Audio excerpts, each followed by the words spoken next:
ਵਾਹਿਗੁਰੂ ਸਾਹਿਬ ਜੀ।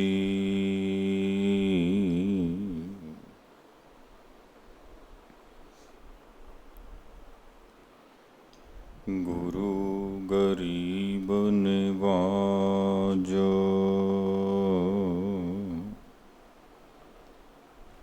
ਧੰਨ ਧੰਨ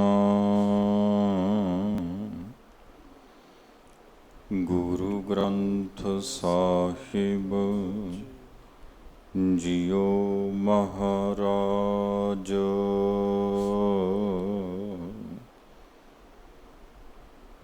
ਤੁਧ ਆਗੈ ਅਰਦਾਸ ਹਮਾਰੀ, ਜੀਓ ਪਿੰਡ ਸਭ ਤੇਰਾ।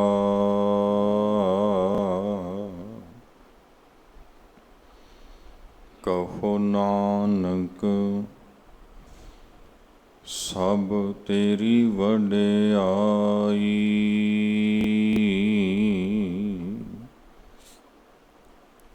ਕੋਈ ਨਾਉ ਨਾ ਜਾਣੈ ਮੇਰਾ।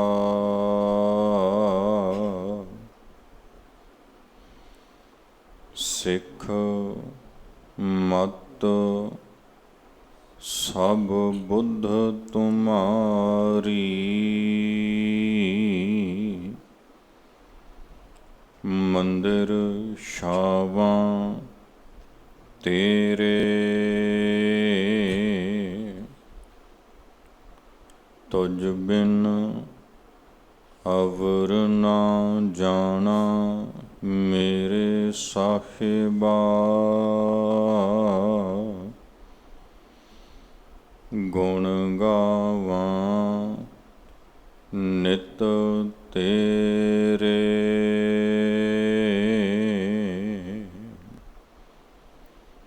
ਸਗਲ ਦੁਆਰ ਕਉ ਛਾੜ ਕੇ,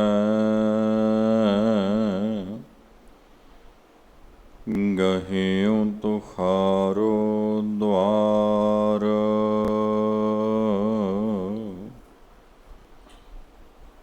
ਬਾਹ ਗਹੇਗੀ ਲਾਜ ਅਸ,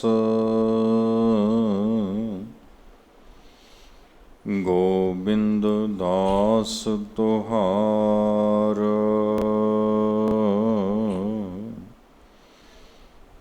ਬਾਹ ਗਹੇਗੀ ਲਾਜ ਅਸ, ਗੋਬਿੰਦ ਦਾਸ ਤੁਹਾਰ। ਸਤਨਾਮ ਸ੍ਰੀ ਵਾਹਿਗੁਰੂ ਸਾਹਿਬ ਜੀਓ। ਰਾਗ ਸੋਰਠ ਬਾਣੀ ਭਗਤ ਭੀਖਨ ਕੀ। ਇਕ ਓੰਕਾਰ ਸਤਿਗੁਰ ਪ੍ਰਸਾਦ। ਨੈਨਹੁ ਨੀਰ ਵਹੈ ਤਨ ਖੀਨਾ, ਭਏ ਕੇਸ ਦੁੱਧ ਬਾਨੀ। ਰੁੰਦਾ ਕੰਠ ਸ਼ਬਦ ਨਹੀਂ ਉਚਰੈ, ਅਬ ਕਿਆ ਕਰਹਿ ਪਰਾਨੀ। ਨੈਨਹੁ ਨੀਰ ਬਹੈ ਤਨ ਖੀਨਾ, ਭਏ ਕੇਸ ਦੁੱਧ ਬਾਨੀ। ਰੁੰਦਾ ਕੰਠ ਸ਼ਬਦ ਨਹੀਂ ਉਚਰੈ, ਅਬ ਕਿਆ ਕਰਹਿ ਪਰਾਨੀ। ਰਾਮ ਰਾਏ ਹੋਏ ਬੈਦ ਬਨਵਾਰੀ, ਆਪਣੇ ਸੰਤ ਹੈ ਲਿਹੋ ਉਬਾਰੀ। ਰਹਾਉ ਮਾਥੇ ਪੀਰ ਸਰੀਰ ਜਲਨ ਹੈ, ਕਰਕ ਕਰਜੇ ਮਾਹੀ।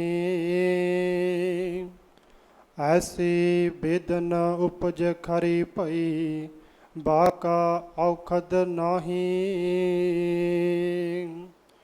ਹਰਿ ਕਾ ਨਾਮ ਅੰਮ੍ਰਿਤ ਜਲ ਨਿਰਮਲ, ਇਹੋ ਔਖਦ ਜਗ ਸਾਰਾ।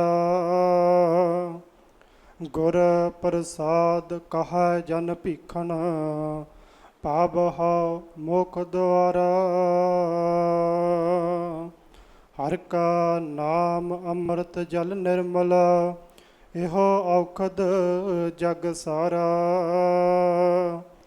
ਗੁਰ ਪ੍ਰਸਾਦ ਕਹੈ ਜਨ ਭੀਖਣ, ਪਾਵਹੁ ਮੁਖ ਦੁਆਰਾ।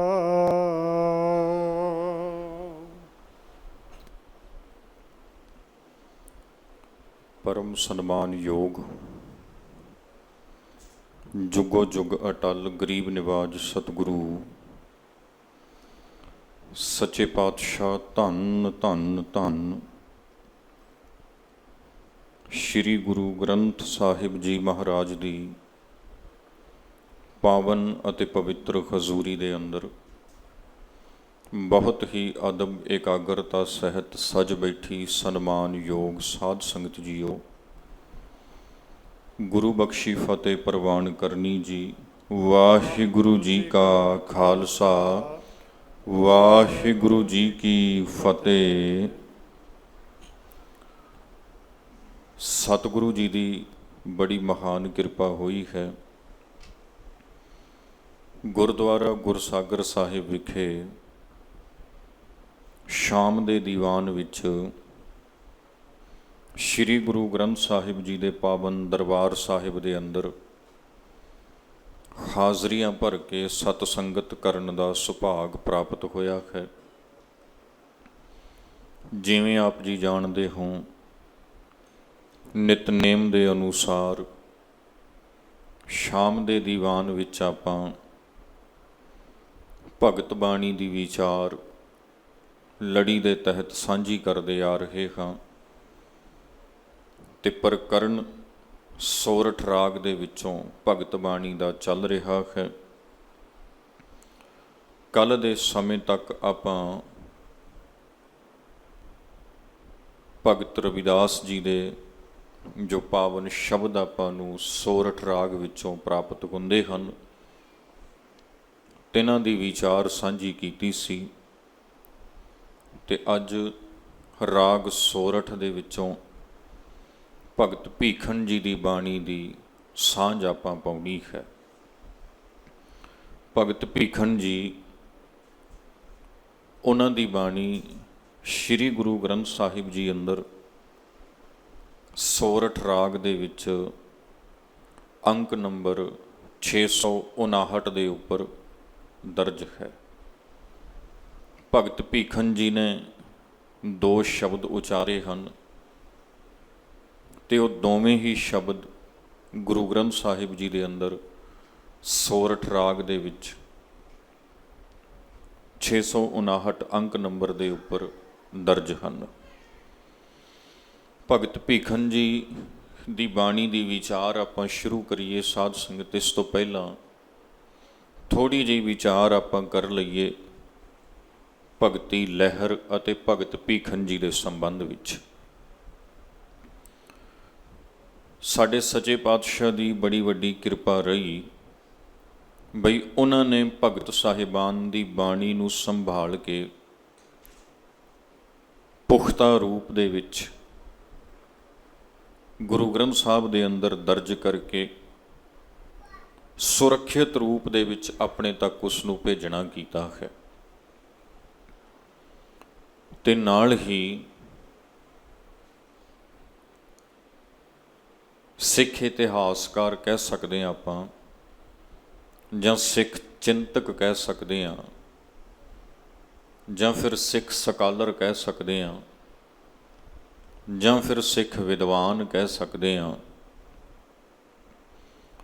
ਉਹਨਾਂ ਦੀ ਇੱਕ ਬੜੀ ਵੱਡੀ ਘਾਟ ਰਹੀ ਬਈ ਉਹ ਭਗਤ ਸਾਹਿਬਾਨ ਦੇ ਜੀਵਨ ਉੱਪਰ ਕਿਸੇ ਪ੍ਰਕਾਰ ਕੋਈ ਪ੍ਰਮਾਣਿਕ ਖੋਜ ਬਹੁਤ ਵੱਡੀ ਪੱਧਰ 'ਤੇ ਨਹੀਂ ਕਰ ਸਕੇ। ਜਿਨ੍ਹਾਂ ਭਗਤਾਂ ਦਾ ਜੀਵਨ ਆਪਾਂ ਨੂੰ ਥੋੜ੍ਹਾ ਡਿਟੇਲ ਵਿੱਚ ਮਿਲਦਾ, ਉਹਨਾਂ ਦੇ ਵਿੱਚੋਂ ਭਗਤ ਕਬੀਰ ਜੀ ਹਨ, ਭਗਤ ਰਵਿਦਾਸ ਜੀ ਹਨ, ਭਗਤ ਨਾਮਦੇਵ ਜੀ ਹਨ ਅਤੇ ਇੱਕ ਸ਼ੇਖ ਫਰੀਦ ਜੀ ਹਨ। ਇਹਨਾਂ ਚੌਹਾਂ ਦਾ ਜੀਵਨ ਥੋੜ੍ਹੀ ਡਿਟੇਲ ਵਿੱਚ ਮਿਲ ਜਾਂਦਾ ਹੈ। ਇਹਨਾਂ ਤੋਂ ਬਿਨਾਂ ਜੋ ਬਾਕੀ ਭਗਤ ਹਨ, ਜਿਨ੍ਹਾਂ 'ਚ ਭਗਤ ਪੀਪਾ ਜੀ, ਭਗਤ ਸਦਨਾ ਜੀ, ਭਗਤ ਤਿਰਲੋਚਨ ਜੀ, ਭਗਤ ਬੇਣੀ ਜੀ, ਭਗਤ ਸੈਣ ਜੀ, ਭਗਤ ਭੀਖਨ ਜੀ, ਇਹ ਜਿੰਨੇ ਭਗਤ ਹਨ, ਇਹਨਾਂ ਦਾ ਜੀਵਨ, ਭਗਤ ਧੰਨਾ ਜੀ, ਇਹਨਾਂ ਦਾ ਜੀਵਨ ਬਹੁਤੀ ਡਿਟੇਲ ਵਿੱਚ ਪ੍ਰਾਪਤ ਨਹੀਂ ਹੁੰਦਾ। ਇੱਥੋਂ ਤੱਕ ਕਿ ਭਗਤ ਸਾਹਿਬਾਨ ਦੇ, ਇਹਨਾਂ ਭਗਤ ਸਾਹਿਬਾਨ ਦੇ ਜਨਮ ਅਤੇ ਚਲਾਣੇ ਦੀ ਤਾਰੀਖ ਵੀ ਪੁਖਤਾ ਰੂਪ ਦੇ ਵਿੱਚ ਕਿੱਥੋਂ ਪ੍ਰਾਪਤ ਨਹੀਂ ਹੁੰਦੀ, ਜਿਹਨੂੰ ਆਪਾਂ ਕਹਿ ਸਕਦੇ ਹੋਈਏ ਬਈ ਇਹ 100% ਸੱਤ ਹੈ। ਤੇ ਇਹਨਾਂ ਭਗਤ ਸਾਹਿਬਾਨ ਦੇ ਜੀਵਨ, ਇਹਨਾਂ ਦੇ ਪਰਿਵਾਰ ਔਰ ਇਹਨਾਂ ਦੇ ਕਾਰਜ ਖੇਤਰ ਬਾਰੇ ਵੀ ਕੋਈ ਵਡਮੁੱਲੀ ਜਾਣਕਾਰੀ ਨਹੀਂ ਮਿਲਦੀ। ਥੋੜ੍ਹੀ ਬਹੁਤ ਜਾਣਕਾਰੀ ਮਿਲ ਜਾਂਦੀ ਹੈ ਭਗਤ ਧੰਨਾ ਜੀ, ਭਗਤ ਸੈਣ ਜੀ, ਇਹਨਾਂ ਬਾਰੇ, ਪਰ ਭਗਤ ਭੀਖਨ ਜੀ ਦੇ ਸੰਬੰਧ ਵਿੱਚ ਤੇ ਬਿਲਕੁਲ ਵੀ ਜਾਣਕਾਰੀ ਉਪਲਬਧ ਨਹੀਂ ਹੈਗੀ।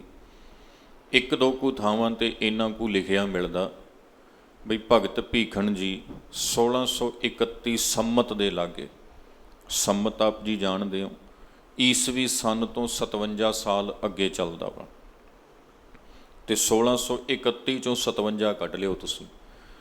1631 ਸੰਮਤ ਦੇ ਲਾਗੇ ਭਗਤ ਭੀਖਨ ਜੀ ਸਰੀਰ ਤਿਆਗ ਗਏ ਸਨ। ਇੰਨੀ ਕੁ ਜਾਣਕਾਰੀ ਮਿਲਦੀ। ਅਤੇ ਇੰਨਾ ਕੁ ਮਿਲਦਾ ਬਈ ਭਗਤ ਭੀਖਨ ਜੀ ਲਖਨਊ ਦਾ ਇੱਕ ਪਿੰਡ ਹੈ ਕਾਕੋਰੀ, ਉੱਥੋਂ ਦੇ ਰਹਿਣ ਵਾਲੇ ਸਨ, ਅਤੇ ਉਸ ਇਲਾਕੇ ਦੇ ਵਿੱਚ ਉਹਨਾਂ ਨੇ ਆਪਣੇ ਵੱਲੋਂ ਧਰਮ ਪ੍ਰਚਾਰ ਕੀਤਾ। ਭਗਤ ਭੀਖਨ ਜੀ ਭਗਤੀ ਲਹਿਰ ਨਾਲ ਕਿਵੇਂ ਜੁੜੇ, ਕੀ ਸਬੱਬ ਬਣਿਆ, ਇਹਦੀ ਕੋਈ ਜਾਣਕਾਰੀ ਨਹੀਂ ਮਿਲਦੀ। ਭਗਤ ਭੀਖਨ ਜੀ ਦੇ ਮਾਤਾ ਪਿਤਾ, ਉਹਨਾਂ ਦਾ ਪਰਿਵਾਰ, ਇਹਦੀ ਕੋਈ ਜਾਣਕਾਰੀ ਨਹੀਂ ਮਿਲਦੀ। ਭਗਤ ਭੀਖਨ ਜੀ ਉਚੇਚੇ ਤੌਰ 'ਤੇ ਕਿੰਨਾਂ ਥਾਵਾਂ 'ਤੇ ਵਿਚਰ ਕੇ ਪ੍ਰਚਾਰ ਕਰਦੇ ਰਹੇ, ਇਹਦੀ ਵੀ ਜਾਣਕਾਰੀ ਨਹੀਂ ਮਿਲਦੀ। ਹਾਂ, ਉਹਨਾਂ ਦੇ ਸ਼ਬਦ ਦੋ ਮਿਲਦੇ ਨੇ ਅਤੇ ਉਹ ਗੁਰੂ ਪਾਤਸ਼ਾਹ ਨੇ ਸੰਭਾਲੇ, ਗੁਰੂ ਪਾਤਸ਼ਾਹ ਦੀ ਪੋਥੀ 'ਚ ਦਰਜ ਹੋਏ ਅਤੇ ਉਹ ਸੁਰੱਖਿਅਤ ਰੂਪ 'ਚ ਆਪਣੇ ਤੱਕ ਪਹੁੰਚੇ ਹਨ। ਇੱਕ ਅੰਦਾਜ਼ਾ ਸਾਧ ਸੰਗਤ ਇਹ ਵੀ ਅਸੀਂ ਲਾ ਸਕਦੇ ਹਾਂ ਬਈ ਇਹ ਅੰਦਾਜ਼ਾ ਆ ਕੇਵਲ, ਇਹਦਾ ਕੋਈ ਪ੍ਰਮਾਣ ਨਹੀਂ ਆਪਣੇ ਕੋਲ। ਵਿਦਵਾਨਾਂ ਦਾ ਇਹ ਮੰਨਣਾ ਹੈ ਵੀ ਗੁਰੂ ਨਾਨਕ ਪਾਤਸ਼ਾਹ ਜੀ ਨੇ ਆਪਣੀਆਂ ਉਦਾਸੀਆਂ ਦੇ ਦੌਰਾਨ, ਪ੍ਰਚਾਰਕ ਫੇਰਿਆਂ ਦੇ ਦੌਰਾਨ ਭਗਤ ਸਾਹਿਬਾਨ ਦੀ ਬਾਣੀ ਇਕੱਤਰ ਕੀਤੀ ਸੀ। ਅਤੇ ਇਹ ਅੰਦਾਜ਼ਾ ਆਪਾਂ ਲਾ ਸਕਦੇ ਹਾਂ ਵੀ ਜਦੋਂ ਸਤਿਗੁਰੂ ਨੇ ਭਗਤ ਜੀ ਦੀ ਬਾਣੀ ਲਈ ਹੋਣੀ, ਅਤੇ ਘੱਟੋ ਘੱਟ ਜਿਨ੍ਹਾਂ ਤੋਂ ਬਾਣੀ ਲਈ ਹੋਣੀ, ਉਹਨਾਂ ਤੋਂ ਭਗਤ ਜੀ ਦੇ ਬਾਰੇ ਥੋੜ੍ਹੀ ਬਹੁਤ ਜਾਣਕਾਰੀ ਵੀ ਤਾਂ ਪ੍ਰਾਪਤ ਕੀਤੀ ਹੋਣੀ ਹੈ ਨਾ। ਜਿਨ੍ਹਾਂ ਤੋਂ ਬਾਣੀ ਲਈ ਹੋਣੀ, ਭਾਵੇਂ ਉਹ ਭਗਤ ਜੀ ਆਪ ਹੀ ਮਿਲੇ ਜਾਂ ਅੱਗੇ ਭਗਤ ਜੀ ਦਾ ਕੋਈ ਸ਼ਿਸ਼, ਉਹਨਾਂ ਦਾ ਕੋਈ ਸ਼ਾਗਿਰਦ ਗੁਰੂ ਪਾਤਸ਼ਾਹ ਨੂੰ ਮਿਲਿਆ, ਜਿਨ੍ਹਾਂ ਰਾਹੀਂ ਬਾਣੀ ਗੁਰੂ ਪਾਤਸ਼ਾਹ ਤੱਕ ਪਹੁੰਚੀ, ਉਹਨਾਂ ਰਾਹੀਂ ਕੋਈ ਜਾਣਕਾਰੀ ਤੇ ਗੁਰੂ ਪਾਤਸ਼ਾਹ ਤੱਕ ਆਈ ਹੋਣੀ ਆ ਨਾ। ਅਤੇ ਸਾਡੇ ਗੁਰੂ ਪਾਤਸ਼ਾਹ ਹਮੇਸ਼ਾ ਆਪਣੇ ਕੋਲ ਆਪਣੀ ਪੋਥੀ, ਆਪਣੀ ਕਲਮ ਰੱਖਦੇ ਸਨ। ਪੋਥੀ ਕਿਤਾਬ ਦਾ ਤੇ ਜ਼ਿਕਰ ਭਾਈ ਗੁਰਦਾਸ ਜੀ ਨੇ ਵੀ ਕੀਤਾ। ਆਸਾ ਖਤ ਕਿਤਾਬ ਕੱਛ ਕੂਜਾ ਵਾਂਗ ਮੁਸੱਲਾ ਧਾਰੀ, ਵੀ ਗੁਰੂ ਸਾਹਿਬ ਦੇ ਕੋਲ ਇੱਕ ਕਿਤਾਬ, ਇੱਕ ਉਹਨਾਂ ਦੀ ਪੋਥੀ ਹੁੰਦੀ ਸੀ। ਹੋ ਸਕਦਾ ਵਾ ਮਹਾਰਾਜ ਗੁਰੂ ਨਾਨਕ ਪਾਤਸ਼ਾਹ ਨੇ ਬਾਣੀ ਇਕੱਤਰ ਕਰਨ ਵੇਲੇ ਜਿਸ ਭਗਤ ਦੀ ਬਾਣੀ ਇਕੱਤਰ ਕੀਤੀ, ਉਹਨਾਂ ਦੀ ਡਿਟੇਲ ਵੀ ਉਹਦੇ 'ਚ ਨੋਟ ਕੀਤੀ ਹੋਵੇ। ਅੰਦਾਜ਼ਾ ਆ, ਕੇਵਲ ਅੰਦਾਜ਼ਾ ਵਾ। ਅਤੇ ਕਿਉਂਕਿ ਹੁਣ ਉਹ ਪੋਥੀ ਆਪਣੇ ਕੋਲ ਹੈ ਨਹੀਂ ਗੁਰੂ ਨਾਨਕ ਪਾਤਸ਼ਾਹ ਵਾਲੀ, ਜਦੋਂ ਪੰਜਵੇਂ ਪਾਤਸ਼ਾਹ ਨੇ ਐਡੀਟਿੰਗ ਕੀਤੀ, ਮੁੜ ਤੋਂ ਸੰਪਾਦਿਤ ਕੀਤਾ ਨਵੇਂ ਸਿਰਿਓਂ, ਆਦਿ ਗ੍ਰੰਥ ਸਾਹਿਬ ਜੀ ਦੀ ਸੰਪਾਦਨਾ ਹੋਈ, 1604 ਦੇ ਵਿੱਚ ਪ੍ਰਕਾਸ਼ ਹੋਇਆ। ਅਤੇ ਇਹ ਅਸੀਂ ਮੰਨਦੇ ਹਾਂ, ਸਾਡਾ ਵਿਸ਼ਵਾਸ ਹੈ ਬਈ ਉਸ ਵੇਲੇ ਪਹਿਲੀ ਦਫਾ ਰਾਗਾਂ ਦੇ ਵਿੱਚ ਅਤੇ ਨਿਰਧਾਰਤ ਗੁਰੂ ਪਾਤਸ਼ਾਹਾਂ ਦੇ ਜਿਵੇਂ ਜਿਵੇਂ ਸਰੂਪ ਹੋਏ, ਪਹਿਲਾ, ਦੂਜਾ, ਤੀਜਾ, ਚੌਥਾ, ਪੰਜਵਾਂ, ਉਹ ਸਰੂਪ ਦੇ ਵਿੱਚ ਬਾਣੀ ਦਰਜ ਕੀਤੀ ਗਈ। ਭਗਤ ਸਾਹਿਬਾਨ ਦੀ ਬਾਣੀ ਦਰਜ ਹੋਈ ਅਤੇ ਉਸ ਵੇਲੇ ਆਪਣੇ ਕੋਲ ਕੇਵਲ ਆਦਿ ਗ੍ਰੰਥ ਸਾਹਿਬ ਜੀ ਨੇ।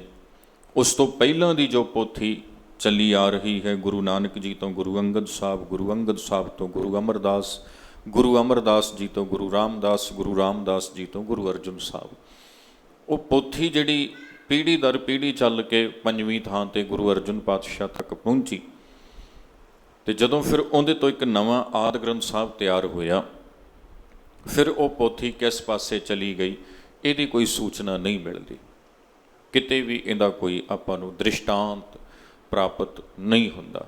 ਸੋ ਇਹ ਮੰਨ ਸਕਦੇ ਹਾਂ ਵੀ ਜਿਹੜੀ ਉਹ ਪੋਥੀ ਸੀ, ਅੰਦਾਜ਼ਾ ਲਾ ਸਕਦੇ ਹਾਂ, ਜਿਹਦੇ ਤੋਂ ਗੁਰੂ ਅਰਜਨ ਪਾਤਸ਼ਾਹ ਜੀ ਨੇ ਆਦਿ ਗ੍ਰੰਥ ਸਾਹਿਬ ਨੂੰ ਸੰਪਾਦਿਤ ਕੀਤਾ ਸੀ ਨਵੇਂ ਸਿਰਿਓਂ, ਉਹਦੇ ਵਿੱਚ ਹੋ ਸਕਦਾ ਡਿਟੇਲ ਦਰਜ ਹੋਵੇ। ਇਹ ਅੰਦਾਜ਼ਾ ਇਸ ਲਈ ਹੈ ਸਾਧ ਸੰਗਤ, ਮੇਰਾ ਜ਼ੋਰਦਾਰ ਅੰਦਾਜ਼ਾ ਵਾ, ਕਿਉਂਕਿ ਮੈਂ ਜਿੰਨੇ ਕੁ ਖੱਤ ਲਿਖਤ ਸਰੂਪਾਂ ਦੇ ਦਰਸ਼ਨ ਕੀਤੇ ਨੇ, ਉਹਨਾਂ ਦੇ ਪਿਛਲੇ ਪਾਸੇ ਨਾ ਜਿੱਥੇ ਬਾਣੀ ਸੰਪੂਰਨ ਹੋ ਗਈ ਅਤੇ ਜਿਸ ਲਿਖਾਰੀ ਨੇ ਸਰੂਪ ਨੂੰ ਲਿਖਿਆ, ਉਹਨੇ ਇੱਕ ਅੰਗ ਦੇ ਉੱਪਰ, ਇੱਕ ਪੰਨੇ ਦੇ ਉੱਪਰ ਇੱਕ ਸੂਚਨਾ ਦਿੱਤੀ, ਉੱਪਰ ਸਿਰਲੇਖ ਲਿਖਿਆ, ਚਲਿੱਤਰ ਜੋਤੀ ਜੋਤ ਸਮਾਵਣੇ ਕੇ। ਉਹਦੇ ਵਿੱਚ ਉਹਨੇ ਗੁਰੂ ਪਾਤਸ਼ਾਹ ਜੀ ਦੇ ਨਾਮ ਦਿੱਤੇ ਵੀ ਗੁਰੂ ਨਾਨਕ ਸਾਹਿਬ, ਫਿਰ ਉਹਨਾਂ ਦੇ ਸਮਾਵਣ ਦੀ ਤਰੀਕ ਲਿਖੀ, ਉਹ ਲਿਖਾਰੀ ਨੇ ਲਿਖਿਆ, ਗੁਰੂ ਸਾਹਿਬ ਦੀ ਡਿਟੇਲ ਲਿਖੀ।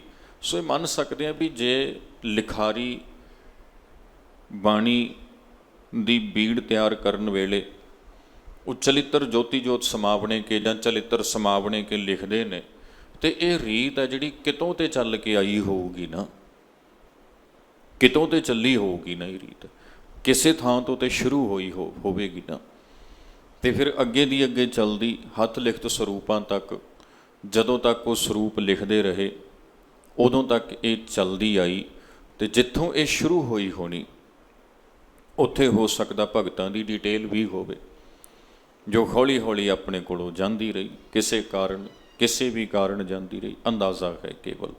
ਸੋ ਇਹਦੇ ਸੰਬੰਧ ਵਿੱਚ ਬੇਨਤੀ ਕਰਦੇ ਹੁੰਦੇ ਹਾਂ ਆਪਾਂ ਵੀ ਜੋ ਖੋਜਾਰਥੀ ਨੇ, ਜੋ ਖੋਜਾਂ ਕਰਦੇ ਨੇ, ਉਹਨਾਂ ਨੂੰ ਚਾਹੀਦਾ ਹੈ ਕਿ ਉਹ ਖੋਜਾਂ ਕਰਨ ਅਤੇ ਖੋਜ ਕਰਕੇ ਉਹ ਦੱਸਣ ਵੀ ਭਗਤ ਸਾਹਿਬਾਨ, ਉਹਨਾਂ ਦਾ ਜੀਵਨ ਕਿਵੇਂ ਕਿਵੇਂ ਕਿਸ ਕਿਸ ਰੂਪ ਦੇ ਵਿੱਚ ਰਿਹਾ ਹੈ। ਕਿਉਂਕਿ ਸਾਧ ਸੰਗਤ ਕੁਝ ਇੱਕ ਲਿਖਾਰੀਆਂ ਨੇ ਤੇ ਇਹ ਵੀ ਲਿਖਿਆ ਹੈ ਕਿ ਭਗਤ ਭੀਖਣ ਜੀ ਇਸਲਾਮ ਧਰਮ ਦੇ ਵਿੱਚੋਂ ਸਨ।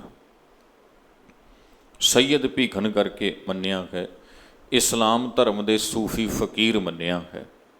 ਪਰ ਪ੍ਰੋਫੈਸਰ ਸਾਹਿਬ ਸਿੰਘ ਜੀ ਇਸ ਮੱਤ ਨਾਲ ਸਹਿਮਤ ਨਹੀਂ ਹੋਏ। ਪ੍ਰੋਫੈਸਰ ਸਾਹਿਬ ਦਾ ਕਹਿਣਾ ਆ, ਕਹਿੰਦੇ ਜੇ ਭੀਖਣ ਜੀ ਇਸਲਾਮ ਧਰਮ ਵਿੱਚੋਂ ਨੇ ਅਤੇ ਭੀਖਣ ਜੀ ਦੇ ਸ਼ਬਦਾਂ ਦੇ ਵਿੱਚ ਇਸਲਾਮ ਦੀ ਸ਼ਬਦਾਵਲੀ ਸਾਨੂੰ ਚਾਹੀਦੀ ਸੀ, ਜਿਵੇਂ ਸ਼ੇਖ ਫਰੀਦ ਸਾਹਿਬ ਇਸਲਾਮ ਦੇ ਵਿੱਚੋਂ ਨੇ ਅਤੇ ਉਹਨਾਂ ਦੀ ਬਾਣੀ ਦੇ ਵਿੱਚ ਇਸਲਾਮ ਦੇ ਸ਼ਬਦ ਆਪਾਂ ਨੂੰ ਮਿਲ ਜਾਂਦੇ ਨੇ, ਜਿਵੇਂ ਸਪਸ਼ਟ ਲਿਖਿਆ ਹੋਇਆ ਮਿਲਦਾ ਹੈ, ਫਰੀਦਾ ਬੇਨਿਵਾਜਾ ਕੁੱਤਿਆ ਇਹ ਨਾ ਭਲੀ ਰੀਤ, ਕਬਹੀ ਚੱਲ ਨਾ ਆਇਓ ਪੰਜੇ ਵਕਤ ਮਸੀਤ। ਸਪਸ਼ਟ ਆਪਾਂ ਨੂੰ ਮਸੀਤ, ਨਿਵਾਜ, ਇਹ ਸ਼ਬਦ ਉਹਨਾਂ ਦੀ ਬਾਣੀ ਵਿੱਚੋਂ ਮਿਲ ਜਾਂਦੇ ਨੇ। ਇਹਦੇ ਨਾਲ ਅਜ਼ਰਾਈਲ ਫਰੇਸ਼ਤਾ ਕਹਿ ਕਰ ਨਾਠੀ ਅੱਜ, ਹੈ ਨਾ, ਇੱਦਾਂ ਦੇ ਸ਼ਬਦ ਜੋ ਇਸਲਾਮ ਨਾਲ ਜੁੜੇ ਹੋਏ ਨੇ ਉਹ ਸ਼ੇਖ ਫਰੀਦ ਜੀ ਦੀ ਬਾਣੀ ਵਿੱਚੋਂ ਪ੍ਰਾਪਤ ਹੋ ਜਾਂਦੇ ਨੇ। ਪਰ ਜੇ ਭੀਖਣ ਜੀ ਇਸਲਾਮ ਧਰਮ ਦੇ ਨਾਲ ਸੰਬੰਧ ਰੱਖਦੇ ਸੀ ਅਤੇ ਉਹਨਾਂ ਦੀ ਬਾਣੀ ਵਿੱਚ ਵੀ ਉਹ ਸ਼ਬਦਾਵਲੀ ਹੋਣੀ ਚਾਹੀਦੀ ਸੀ। ਦੋ ਹੀ ਸ਼ਬਦ ਨੇ ਭੀਖਣ ਜੀ ਦੇ, ਅਤੇ ਦੋਵੇਂ ਸ਼ਬਦਾਂ ਦੇ ਵਿੱਚ ਆਪਾਂ ਨੂੰ ਇਵੇਂ ਦੀ ਕੋਈ ਸ਼ਬਦਾਵਲੀ ਪ੍ਰਾਪਤ ਨਹੀਂ ਹੁੰਦੀ ਜਿਸ ਤੋਂ ਆਪਾਂ ਇਹ ਅੰਦਾਜ਼ਾ ਲਾ ਸਕੀਏ ਕਿ ਭੀਖਣ ਜੀ ਇਸਲਾਮ ਵਿੱਚੋਂ ਹੋਏ ਨੇ। ਸੋ ਸਾਧ ਸੰਗਤ, ਇਸ ਭਾਰਤ ਦੇ ਅੰਦਰ ਜਿਹਾ ਕਿ ਸਮੇਂ-ਸਮੇਂ 'ਤੇ ਆਪਾਂ ਬੇਨਤੀ ਕਰਦੇ ਆਉਂਦੇ ਹਾਂ, ਪਹਿਲੇ ਸਮਿਆਂ ਦੇ ਵਿੱਚ ਨਾ ਜਦੋਂ ਇਸ ਭਾਰਤ ਅੰਦਰ ਕੇਵਲ ਤੇ ਕੇਵਲ ਬ੍ਰਹਮਣ ਦੀ ਵਿਚਾਰਧਾਰਾ ਦਾ ਬੋਲਬਾਲਾ ਸੀ ਅਤੇ ਉਹ ਆਪਣੇ ਗ੍ਰੰਥਾਂ ਦੇ ਰਾਹੀਂ ਲੋਕਾਂ ਦੇ ਵਿੱਚ ਪ੍ਰਚਾਰ ਕਰਦਾ ਸੀ, ਉਸ ਵੇਲੇ ਸਮੇਂ-ਸਮੇਂ 'ਤੇ ਕਈ ਉਤਰਾਅ ਚੜ੍ਹਾਅ ਆਏ ਅਤੇ ਮਨੂ ਸਿਮਰਤੀ ਦੇ ਹੋਂਦ ਵਿੱਚ ਆਉਣ ਤੋਂ ਬਾਅਦ ਜ਼ਾਤ ਪਾਤ ਦਾ ਬੋਲਬਾਲਾ ਹੋਇਆ, ਮਨੁੱਖੀ ਸਮਾਜ ਦੀ ਵੰਡ ਕੀਤੀ ਗਈ ਅਤੇ ਉਸ ਵੰਡ ਦੇ ਵਿੱਚ ਜਿਹੜੇ ਗਰੀਬ ਲੋਕ ਸਨ ਉਹਨਾਂ ਦੇ ਕੋਲੋਂ ਉਹਨਾਂ ਦੇ ਬੁਨਿਆਦੀ ਹੱਕ ਖੋਹ ਲਏ ਗਏ। ਉਹਨਾਂ ਨੂੰ ਸਮਾਜ ਦੇ ਵਿੱਚ ਸਤਿਕਾਰ ਨਹੀਂ ਦਿੱਤਾ ਜਾਂਦਾ ਸੀ, ਉਹਨਾਂ ਨੂੰ ਧਰਮ ਦੇ ਵਿੱਚ ਦਖਲ ਨਹੀਂ ਦਿੱਤਾ ਜਾਂਦਾ ਸੀ, ਉਹਨਾਂ ਨੂੰ ਸਮਾਜ ਵਿੱਚ ਕੋਈ ਵੱਡੇ ਉੱਚੇ ਕੰਮ ਕਰਨ ਦੀ ਆਗਿਆ ਨਹੀਂ ਸੀ ਦਿੱਤੀ ਜਾਂਦੀ। ਉਹਨਾਂ ਦੇ ਲਈ ਸਮਾਜ ਵਿੱਚ ਕੇਵਲ ਉਹ ਕੰਮ ਤੈਅ ਕੀਤੇ ਗਏ ਸਨ ਜਿਨ੍ਹਾਂ ਨੂੰ ਉੱਚੇ ਤਬਕੇ ਦੇ ਲੋਕ ਨੀਵੇਂ ਕੰਮ ਸਮਝਦੇ ਸਨ। ਆਪਾਂ ਵਿਚਾਰ ਕਰਦੇ ਰਹਿੰਦੇ ਹਾਂ ਵੀ ਕਿਰਤ ਚੰਗੀ ਮਾੜੀ ਨਹੀਂ ਹੁੰਦੀ, ਕਿਰਤ ਨਾ ਉੱਚੀ ਨਾ ਨੀਵੀਂ, ਕਿਰਤ ਕਿਰਤ ਹੁੰਦੀ ਆ, ਕਿਰਤ ਦੀ ਰਿਸਪੈਕਟ ਕਰਨੀ ਚਾਹੀਦੀ ਆ। ਪਰ ਕੁਝ ਲੋਕਾਂ ਨੇ ਇਹ ਮੰਨ ਲਿਆ ਵੀ ਆਹ ਕੰਮ ਸਾਡੇ ਕਰਨ ਯੋਗ ਨਹੀਂ ਨੇ, ਇਹ ਨੀਵੇਂ ਕੰਮ ਨੇ ਅਤੇ ਫਲਾਣੀ ਕੈਟਾਗਰੀ ਦੇ ਲੋਕ ਇਹ ਕਰਨ। ਹੁਣ ਜਦੋਂ ਇਵੇਂ ਦਾ ਸਮਾਜ ਬਣਿਆ ਤਾਂ ਇਸ ਸਮਾਜ ਦੇ ਵਿੱਚ ਧਰਮ ਦੀ ਵਿਚਾਰਧਾਰਾ ਕੁਝ ਅੰਗਾਂ ਤੱਕ ਸੀਮਿਤ ਹੋ ਗਈ। ਕਹਿੰਦੇ ਉਹਦੇ ਪ੍ਰਮੁੱਖ 3 ਪੱਖ ਸਨ ਜੋ ਪ੍ਰਚਲਿਤ ਕੀਤੇ ਗਏ ਸਨ। ਇੱਕ ਤੇ ਕਰਮਾਂ ਦਾ ਮਾਰਗ ਸੀ, ਤੇ ਦੂਜਾ ਗਿਆਨ ਮਾਰਗ ਸੀ, ਤੀਜਾ ਯੋਗ ਸਾਧਨਾ ਦਾ ਮਾਰਗ ਸੀ। ਇਹ ਤਿੰਨੇ ਮਾਰਗ ਇੰਨੇ ਕਠਿਨ ਹੋ ਗਏ ਸਨ ਬਈ ਤਿੰਨੋਂ ਹੀ ਮਾਰਗ ਆਮ ਲੋਕਾਂ ਦੀ ਪਕੜ ਵਿੱਚੋਂ ਪਰੇ ਚਲੇ ਗਏ ਸਨ। ਜਿਹੜੇ ਆਮ ਲੋਕ ਨੇ ਨਾ, ਉਹਨਾਂ ਦੀ ਪਕੜ ਤੋਂ ਬਾਹਰ ਹੋ ਗਏ ਸਨ ਇਹ ਤਿੰਨੇ। ਕਰਮ ਮਾਰਗ ਨੂੰ ਇੰਨਾ ਗੁੰਝਲਦਾਰ ਬਣਾ ਦਿੱਤਾ ਗਿਆ, ਕਰਮ ਮਾਰਗ ਇੰਨਾ ਗੁੰਝਲਦਾਰ ਬਣਾ ਦਿੱਤਾ ਗਿਆ। ਕਰਮਾਂ ਕਰਕੇ ਆਉਂਦਾ ਹੈ, ਕਰਮਾਂ ਕਰਕੇ ਜਾਂਦਾ ਹੈ, ਕਰਮ ਕਰਕੇ ਇਸ ਨੂੰ ਮੁਕਤੀ ਮਿਲਦੀ ਹੈ। ਫਿਰ ਕਰਮ ਕਿਵੇਂ ਦੇ ਨੇ? ਯੱਗ ਕਰਨਾ, ਕਰਾਉਣਾ, ਕਹਿੰਦਾ ਤੀਰਥ ਯਾਤਰਾ ਕਰਨੀ।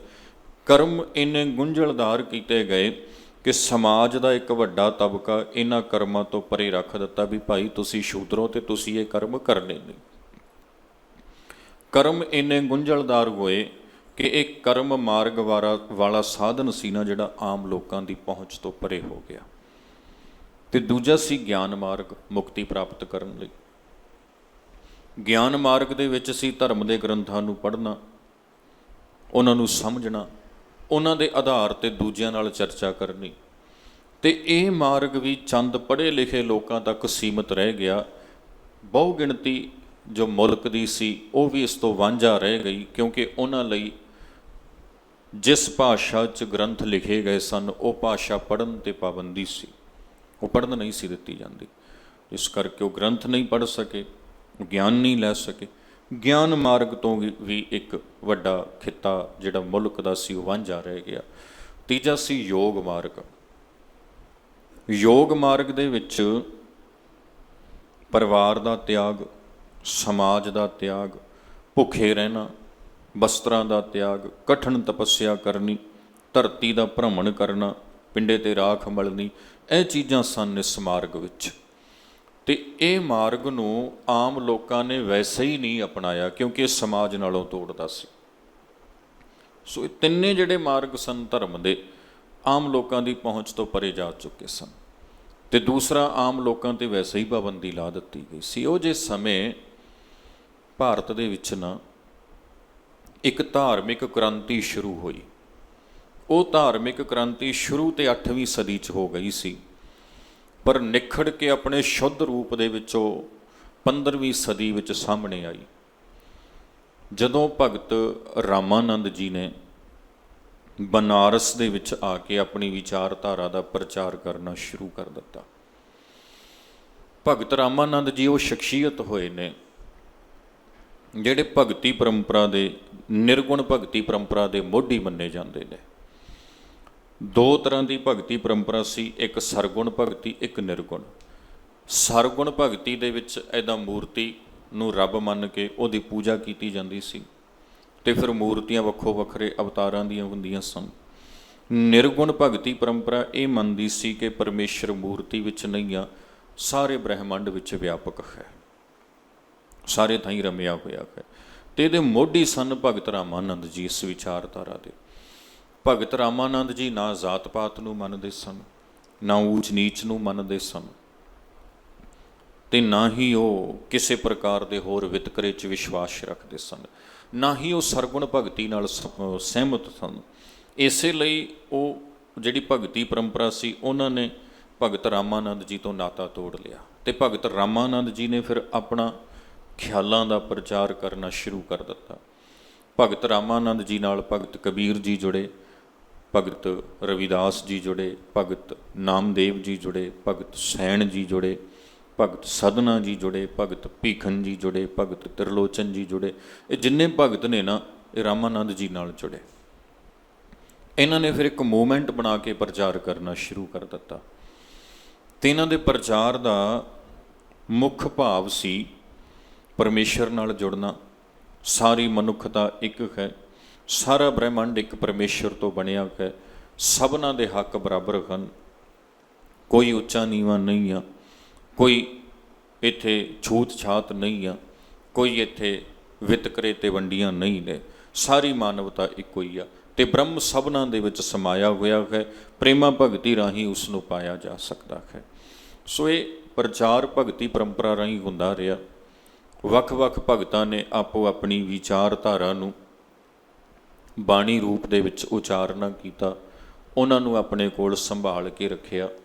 ਜਿਹਾ ਕੋ ਪਹਿਲਾਂ ਬੇਨਤੀ ਕੀਤੀ ਵੀ ਮੰਨਿਆ ਜਾਂਦਾ ਹੈ, ਗੁਰੂ ਨਾਨਕ ਪਾਤਸ਼ਾਹ ਜੀ ਨੇ ਧਰਮ ਪ੍ਰਚਾਰ ਦੌਰਿਆਂ ਸਮੇਂ ਭਗਤਾਂ ਦੀ ਇਹ ਬਾਣੀ ਇਕੱਤਰ ਕੀਤੀ। ਜਿਹੜੇ ਭਗਤ ਸਾਹਿਬ ਮਿਲੇ ਉਹਨਾਂ ਤੋਂ ਨਿੱਜੀ ਤੌਰ 'ਤੇ ਪ੍ਰਾਪਤ ਕੀਤੀ। ਜਿਹੜੇ ਭਗਤ ਸਾਹਿਬ ਉਸ ਵੇਲੇ ਮੌਜੂਦ ਨਹੀਂ ਸਨ, ਉਹਨਾਂ ਦੀ ਥਾਂ ਦੇ ਉੱਪਰ ਕੋਈ ਹੋਰ ਸਨ ਤੇ ਉਹਨਾਂ ਤੋਂ ਪ੍ਰਾਪਤ ਕਰਕੇ ਆਪਣੀ ਪੋਥੀ 'ਚ ਸ਼ਾਮਲ ਕੀਤੀ ਤੇ ਉਹੀ ਬਾਣੀ ਉਸੇ ਰੂਪ ਦੇ ਵਿੱਚ ਪੰਜਵੇਂ ਪਾਤਸ਼ਾਹ ਦੇ ਸਮੇਂ ਗੁਰੂ ਗ੍ਰੰਥ ਸਾਹਿਬ 'ਚ ਸ਼ਾਮਲ ਹੋਈ। ਇੱਥੋਂ ਇੱਕ ਸੇਧ ਲੈ ਲੈਣੀ ਬਣਦੀ ਹੈ ਸਾਧ ਸੰਗਤ ਕਿ ਇਹ ਉਹ ਬਾਣੀ ਹੈ ਜੋ ਇੱਕ ਓਅੰਕਾਰ ਦੇ ਸਿਧਾਂਤ 'ਤੇ ਖਰੀ ਉਤਰਦੀ ਹੈ, ਜੋ ਗੁਰੂ ਗ੍ਰੰਥ ਸਾਹਿਬ ਜਾਂ ਗੁਰੂ ਪਾਤਸ਼ਾਹ ਦੀ ਬਾਣੀ ਦੇ ਉਪਦੇਸ਼ ਦੇ ਅਨੁਸਾਰ ਖਰੀ ਉਤਰਦੀ ਹੈ। ਕਿਉਂਕਿ ਜਿਹੜੀ ਬਾਣੀ ਖਰੀ ਨਹੀਂ ਸੀ ਉਤਰੀ, ਗੁਰੂ ਸਾਹਿਬ ਨੇ ਆਪੇ ਰੱਦ ਕਰ ਦਿੱਤੀ ਸੀ, ਉਹਨੂੰ ਆਪੇ ਗੁਰੂ ਸਾਹਿਬ ਨੇ ਤਜ ਦਿੱਤਾ ਸੀ, ਛੱਡ ਦਿੱਤਾ ਸੀ। ਬੇਨਤੀ ਮੈਂ ਕਰਦਾ ਗੁਰੂ, ਜਦੋਂ ਪੰਜਵੇਂ ਪਾਤਸ਼ਾਹ ਨੇ ਗੁਰੂ ਗ੍ਰੰਥ ਸਾਹਿਬ ਜੀ ਦੀ ਸੰਪਾਦਨਾ ਦਾ ਕਾਰਜ ਆਰੰਭ ਕੀਤਾ ਤੇ ਇਹ ਮੰਨਿਆ ਜਾਂਦਾ ਵੀ ਗੁਰੂ ਸਾਹਿਬ ਨੇ ਨਾ ਜਿੰਨੇ ਗੁਰੂ ਪਰਿਵਾਰ ਸਨ, ਗੁਰੂ ਨਾਨਕ ਦੇਵ ਜੀ ਤੋਂ ਲੈ ਕੇ, ਉਹਨਾਂ ਗੁਰੂ ਪਰਿਵਾਰਾਂ ਨਾਲ ਰਾਬਤਾ ਕੀਤਾ ਬਈ ਜਿਨ੍ਹਾਂ ਕੋਲ ਬਾਣੀ ਉਪਲਬਧ ਹੈ ਉਹ ਸਾਨੂੰ ਭੇਜਣੀ ਕਰੋ। ਇਹਦੇ ਵਿੱਚ ਮੁੱਖ ਤੌਰ 'ਤੇ ਨਾਮ ਬਾਬਾ ਮੋਹਣ ਦਾ ਵੀ ਆਉਂਦਾ ਵੀ ਬਾਬੇ ਮੋਹਣ ਤੱਕ ਵੀ ਪਹੁੰਚ ਕੀਤੀ ਗਈ। ਜੇ ਤੁਹਾਡੇ ਕੋਲ ਕੋਈ ਪੋਥੀ ਹੈ ਤੇ ਸਾਨੂੰ ਉਹ ਘੱਲੋ ਤਾਂ ਕਿ ਅਸੀਂ ਮਿਲਾਨ ਕਰਕੇ ਵੇਖੀਏ ਤੇ ਜਿੱਥੇ ਕਿਤੇ ਵੱਧ ਘੱਟ ਸ਼ਬਦ ਹੋਣ ਉਹਨਾਂ ਨੂੰ ਵਿਚਾਰਿਆ ਜਾ ਸਕਦਾ ਹੋਵੇ। ਇਸੇ ਕਾਰਜ ਦੇ ਵਿੱਚ ਬਾਬੇ ਮੋਹਣ ਦੇ ਛੋਟੇ ਭਰਾ ਬਾਬਾ ਮੋਹਰੀ ਨਾਲ ਗੱਲਬਾਤ ਹੋਈ। ਬਾਬਾ ਮੋਹਰੀ ਜੀ ਦਾ ਪੋਤਰਾ ਸੀ ਬਾਬਾ ਸੁੰਦਰ। ਬਾਬਾ ਸੁੰਦਰ ਜੀ ਦੇ ਕੋਲ ਗੁਰੂ ਅਰਜਨ ਦੇਵ ਜੀ ਦੇ ਸਮੇਂ ਇੱਕ ਲਿਖਤ ਮੌਜੂਦ ਸੀ ਤੇ ਇਹ ਮੈਂ ਅੰਦਾਜ਼ਾ ਲਾ ਸਕਦਾ, ਇੱਕ ਤੋਂ ਲਿਖਤ ਤੇ ਨਹੀਂ ਆਪਾਂ ਨੂੰ ਮਿਲਦੀ, ਵੀ ਬਾਬਾ ਸੁੰਦਰ ਜੀ ਨੇ ਗੁਰੂ ਅਰਜਨ ਦੇਵ ਜੀ ਦੇ ਸਾਹਮਣੇ ਆਪਣੀ ਲਿਖਤ ਪੇਸ਼ ਕੀਤੀ ਹੋਣੀ ਆ ਤੇ ਉਹਨਾਂ ਨੇ ਇਹ ਆਖਿਆ ਹੋਣਾ ਵੀ ਸਤਿਗੁਰੂ, ਮੇਰੇ ਕੋਲ ਗੁਰੂ ਅਮਰਦਾਸ ਜੀ ਦੀ ਬਾਣੀ ਤੇ ਨਹੀਂ, ਪਰ ਹਾਂ ਉਹਨਾਂ ਦਾ ਉਪਦੇਸ਼ ਜ਼ਰੂਰ ਲਿਖਿਆ ਹੋਇਆ, ਉਹ ਉਪਦੇਸ਼ ਜੋ ਉਹਨਾਂ ਨੇ ਅੰਤਲੇ ਸਮੇਂ ਦਿੱਤਾ ਵਾ ਉਹ ਲਿਖਿਆ ਹੋਇਆ ਵਾ। ਤੇ ਇਹ ਇੱਦਾਂ ਹੋਇਆ ਹੋਣਾ ਵਾ ਬਈ ਬਾਬਾ ਸੁੰਦਰ ਜੀ ਨੇ ਉਹ ਉਪਦੇਸ਼ ਜਿਵੇਂ ਲਿਖਿਆ ਸੀ ਗੁਰੂ ਅਰਜਨ ਸਾਹਿਬ ਦੇ ਸਾਹਮਣੇ ਪੇਸ਼ ਕੀਤਾ ਹੋਣਾ ਤੇ ਗੁਰੂ ਅਰਜਨ ਸਾਹਿਬ ਨੇ ਜਦੋਂ ਉਹਨੂੰ ਪੜ੍ਹਿਆ, ਵਾਚਿਆ ਤੇ ਆਪਣੇ ਪਾਸ ਰੱਖਿਆ ਹੋਣਾ ਤੇ ਫਿਰ ਉਹੀ ਉਪਦੇਸ਼ ਉਸੇ ਹੀ ਰੂਪ ਦੇ ਵਿੱਚ ਅੱਜ ਦੇ ਸਮੇਂ ਗੁਰੂ ਗ੍ਰੰਥ ਸਾਹਿਬ ਦੇ ਅੰਦਰ ਰਾਮਕਲੀ ਰਾਗ ਦੇ ਵਿੱਚ ਸੱਧ ਨਾਂ ਦੀ ਬਾਣੀ ਦੇ ਹੇਠ ਦਰਜ ਕੀਤਾ ਗਿਆ, ਜਿਹਨੂੰ ਆਪ ਜੀ ਰਾਮਕਲੀ ਸੱਧ ਦੇ ਨਾਂ ਤੋਂ ਵੀ ਜਾਣਦੇ ਹੋ। ਬਾਬਾ ਸੁੰਦਰ ਜੀ ਦੀ ਬਾਣੀ ਹੈ, 6 ਪੌੜੀਆਂ ਦੀ ਉਹ ਬਾਣੀ ਹੈ। ਸੋ ਇਉਂ ਵੱਖ-ਵੱਖ ਤਰੀਕਿਆਂ ਦੀ ਰਾਹੀਂ ਬਾਣੀ ਇਕੱਤਰ ਹੋਈ ਸਾਧ ਸੰਗਤ ਤੇ ਭਗਤ ਸਾਹਿਬਾਨ ਦੀ ਬਾਣੀ ਵੀ ਆਈ, ਭਗਤ ਭੀਖਨ ਜੀ ਦੀ ਬਾਣੀ ਵੀ ਆਈ। ਭਗਤ ਭੀਖਨ ਜੀ ਦੇ ਬਾਰੇ ਕੋਈ ਬਹੁਤੀ ਵਡਮੁੱਲੀ ਜਾਣਕਾਰੀ ਤੇ ਨਹੀਂ ਪ੍ਰਾਪਤ ਹੁੰਦੀ, ਇੰਨਾ ਹੀ ਆ ਵੀ ਗੁਰੂ ਸਾਹਿਬ ਦੇ ਨੇੜੇ ਤੇੜੇ ਦੇ ਸਮਕਾਲੀ ਸਨ, ਉਸ ਵੇਲੇ ਦੇ ਸਨ ਤੇ ਇਹਨਾਂ ਨੇ ਨਿਰਗੁਣ ਭਗਤੀ ਪਰੰਪਰਾ ਤੋਂ ਪ੍ਰਭਾਵਿਤ ਹੋ ਕੇ ਗੁਰਮਤ ਫਿਲਾਸਫੀ ਦੇ ਨਾਲ ਜਾਂ ਗੁਰਮਤ ਸਿਧਾਂਤਾਂ ਨਾਲ ਮੇਲ ਖਾਂਦੀ ਵਿਚਾਰਧਾਰਾ ਦਾ ਪ੍ਰਚਾਰ ਕੀਤਾ, ਜਿਸ ਕਰਕੇ ਗੁਰੂ ਸਾਹਿਬ ਨੂੰ ਆਪ ਜੀ ਦੀ ਬਾਣੀ ਜੋ ਸੀ ਉਹ ਆਪਣੇ ਸਿਧਾਂਤ ਦੇ ਮੁਤਾਬਕ ਖਰੀ ਪ੍ਰਾਪਤ ਹੋਈ। ਅਤੇ ਇਹਨਾਂ ਨੇ ਮਹਾਰਾਜ ਜੀ ਨੇ ਇਹ ਬਾਣੀ ਨੂੰ ਦਰਜ ਕੀਤਾ। 2 ਸ਼ਬਦ ਨੇ ਭੀਖਨ ਜੀ ਦੇ, ਅਤੇ ਦੋਵਾਂ ਸ਼ਬਦਾਂ ਦੀ ਆਪਾਂ ਕੋਸ਼ਿਸ਼ ਕਰਾਂਗੇ ਸਮੇਂ 'ਚ ਰਹਿੰਦਿਆਂ ਸੰਖੇਪ ਵਿਚਾਰ ਸਮਝ ਸਕੀਏ। ਜਿਵੇਂ ਜਿਵੇਂ ਭਗਤ ਭੀਖਨ ਜੀ ਆਪਣੀ ਬਾਣੀ 'ਚੋਂ ਉਪਦੇਸ਼ ਕਰਦੇ ਨੇ, ਉਹਨਾਂ ਨੂੰ ਆਪਾਂ ਸਮਝਣ ਦਾ ਯਤਨ ਕਰਦੇ ਹਾਂ। ਮਨ ਬਿਰਤੀਆਂ ਨੂੰ ਇਸੇ ਤਰ੍ਹਾਂ ਇਕਾਗਰ ਰੱਖਦੇ ਹੋਏ ਇੱਕ ਦਫਾ ਸਾਰੀ ਸੰਗਤ ਉਚਾਰਨ ਕਰੋ ਜੀ, ਸਤਨਾਮ ਸ੍ਰੀ ਵਾਹਿਗੁਰੂ ਜੀ। ਰਾਗ ਸੋਰਠ ਬਾਣੀ ਭਗਤ ਭੀਖਨ ਕੀ, ਇਕ ਓੰਕਾਰ ਸਤਿਗੁਰ ਪ੍ਰਸਾਦ। ਨੈਣ ਹੋ ਨੀਰ ਬਹੈ ਤਨ ਖੀਨਾ, ਭਏ ਕੇਸ ਦੁੱਧ ਬਾਨੀ। ਰਾਗ ਸੋਰਠ, ਇਹ ਸੋਰਠ ਰਾਗ ਦਾ ਨਾਮ ਹੈ। ਬਾਣੀ ਭਗਤ ਭੀਖਨ ਕੀ, ਭੀਖਨ ਜੀ ਨੂੰ ਭਗਤ ਮੰਨਿਆ। ਗੁਰੂ ਸਾਹਿਬ ਨੇ ਭਗਤੀ ਪਰੰਪਰਾ ਨਾਲ ਸੰਬੰਧ ਰੱਖਿਆ ਹੈ, ਕਿਉਂਕਿ ਜੇ ਇਸਲਾਮ ਨਾਲ ਸੰਬੰਧਿਤ ਹੁੰਦੇ ਤੇ ਗੁਰੂ ਸਾਹਿਬ ਇੱਥੇ ਲਿਖਦੇ ਰਾਗ ਸੋਰਠ ਬਾਣੀ ਸ਼ੇਖ ਭੀਖਨ ਜੀ ਕੀ, ਫਿਰ ਗੁਰੂ ਸਾਹਿਬ ਨੇ ਭਗਤ ਸ਼ਬਦ ਨਹੀਂ ਸੀ ਵਰਤਣਾ। ਜਿਵੇਂ ਜਿੱਥੇ ਜਿੱਥੇ ਫਰੀਦ ਜੀ ਦੀ ਬਾਣੀ ਦਰਜ ਹੋਈ ਰਾਗ ਆਸਾ ਦੇ ਵਿੱਚ, ਉੱਥੇ ਲਿਖਿਆ ਪਾਤਸ਼ਾਹ ਨੇ ਆਸਾ ਬਾਣੀ ਸ਼ੇਖ ਫਰੀਦ ਜੀ ਕੀ, ਉੱਥੇ ਭਗਤ ਸ਼ਬਦ ਨਹੀਂ ਲਿਖਿਆ। ਜਿੱਥੇ ਸਲੋਕ ਆਉਂਦੇ ਨੇ ਉੱਥੇ ਮਹਾਰਾਜ ਜੀ ਨੇ ਬਾਕਾਇਦਾ ਲਿਖਿਆ ਸਲੋਕ ਸ਼ੇਖ ਫਰੀਦ ਜੀ ਕੇ, ਉੱਥੇ ਭਗਤ ਸ਼ਬਦ ਨਹੀਂ ਵਰਤਿਆ। ਸੋ ਜੇ ਇਸਲਾਮ ਨਾਲ ਸੰਬੰਧਿਤ ਹੁੰਦੇ ਤੇ ਮਹਾਰਾਜ ਇੱਥੇ ਭਗਤ ਸ਼ਬਦ ਨਾ ਵਰਤਦੇ, ਭਗਤ ਸ਼ਬਦ ਵਰਤਿਆ ਹੈ। ਇਹਦਾ ਮਤਲਬ ਭੀਖਨ ਜੀ ਭਗਤੀ ਪਰੰਪਰਾ ਵਿੱਚੋਂ ਸਨ, ਉਸ ਲਹਿਰ ਵਿੱਚੋਂ ਸਨ ਜਿਹਦੇ ਵਿੱਚੋਂ ਬਾਬਾ ਕਬੀਰ ਜੀ ਹੋਏ ਨੇ, ਬਾਬਾ ਰਵਿਦਾਸ ਜੀ ਹੋਏ ਨੇ, ਉਸੇ ਲਹਿਰ ਵਿੱਚੋਂ ਭਗਤ ਭੀਖਨ ਜੀ ਹੋਏ ਨੇ। ਇੱਕ ਓੰਕਾਰ ਸਤਿਗੁਰ ਪ੍ਰਸਾਦ, ਇਹ ਮੰਗਲ ਕੀਤਾ ਹੈ, ਜਾਂ ਇਉਂ ਕਹਿ ਲਈਏ ਇਹ ਨੁਕਤਾ ਦਿੱਤਾ ਹੈ ਭਾਈ ਸ਼ਬਦ ਵਿੱਚ ਜਿੱਥੇ ਬ੍ਰਹਮ ਦੀ ਗੱਲ ਆਏਗੀ, ਈਸ਼ਵਰ ਦੀ ਗੱਲ ਆਏਗੀ, ਉਹ ਇੱਕ ਓੰਕਾਰ ਦੀ ਗੱਲ ਹੋਏਗੀ ਅਤੇ ਉਸ ਦੇ ਸੱਤ ਰਹਿਣ ਦੀ ਗੱਲ ਹੋਏਗੀ, ਅਤੇ ਗੁਰ ਪ੍ਰਸਾਦ ਗੁਰੂ ਦੀ ਕਿਰਪਾ ਰਾਹੀਂ ਉਸ ਦੀ ਪ੍ਰਾਪਤੀ ਦੀ ਗੱਲ ਹੋਵੇਗੀ। ਅੱਗੇ ਲਿਖਦੇ ਹਨ, ਨੈਣੋ ਨੀਰ ਬਹੈ ਤਨ ਖੀਨਾ, ਭਏ ਕੇਸ ਦੁੱਧਵਾਨੀ। ਚੰਦ ਮਿੰਟਾਂ 'ਚ ਮੈਂ ਬੇਨਤੀ ਕਰਦਿਆਂ, ਇਸ ਸ਼ਬਦ ਦੇ ਅੰਦਰ ਨਾ ਸਰੀਰ ਦੀ ਅੰਤਲੀ ਅਵਸਥਾ ਦਾ ਜ਼ਿਕਰ ਕੀਤਾ ਗਿਆ, ਬਜ਼ੁਰਗੀ ਦੀ ਅਵਸਥਾ ਦਾ। ਬਜ਼ੁਰਗੀ ਨੂੰ ਮਾੜਾ ਨਹੀਂ ਕਿਹਾ ਗਿਆ, ਬਜ਼ੁਰਗੀ ਨੂੰ ਨਿੰਦਿਆ ਨਹੀਂ ਗਿਆ, ਕਿਉਂਕਿ ਕੁਦਰਤ ਦੇ ਵਰਤਾਰੇ ਵਿੱਚ ਸਰੀਰ ਦੀਆਂ 3 ਅਵਸਥਾਵਾਂ ਨੇ, ਬਚਪਨ ਹੈ, ਜਵਾਨੀ ਹੈ ਅਤੇ ਬਜ਼ੁਰਗੀ ਹੈ। ਤਿੰਨਾਂ ਨੂੰ ਕੁਦਰਤ ਦੇ ਵਰਤਾਰੇ ਵਿੱਚ ਉਸੇ ਰੂਪ 'ਚ ਸਵੀਕਾਰ ਕੀਤਾ ਗਿਆ। ਬਾਲ, ਜਵਾਨੀ ਔਰ ਬਿਰਧ ਫੁਨ, 3 ਅਵਸਥਾ ਜਾਨ। ਇਹ ਤਿੰਨੋਂ ਹੀ ਅਵਸਥਾਵਾਂ ਨੂੰ ਕੁਦਰਤ ਦੇ ਸਹਿਜ ਵਰਤਾਰੇ 'ਚ ਪ੍ਰਵਾਨ ਕੀਤਾ ਗਿਆ ਹੈ।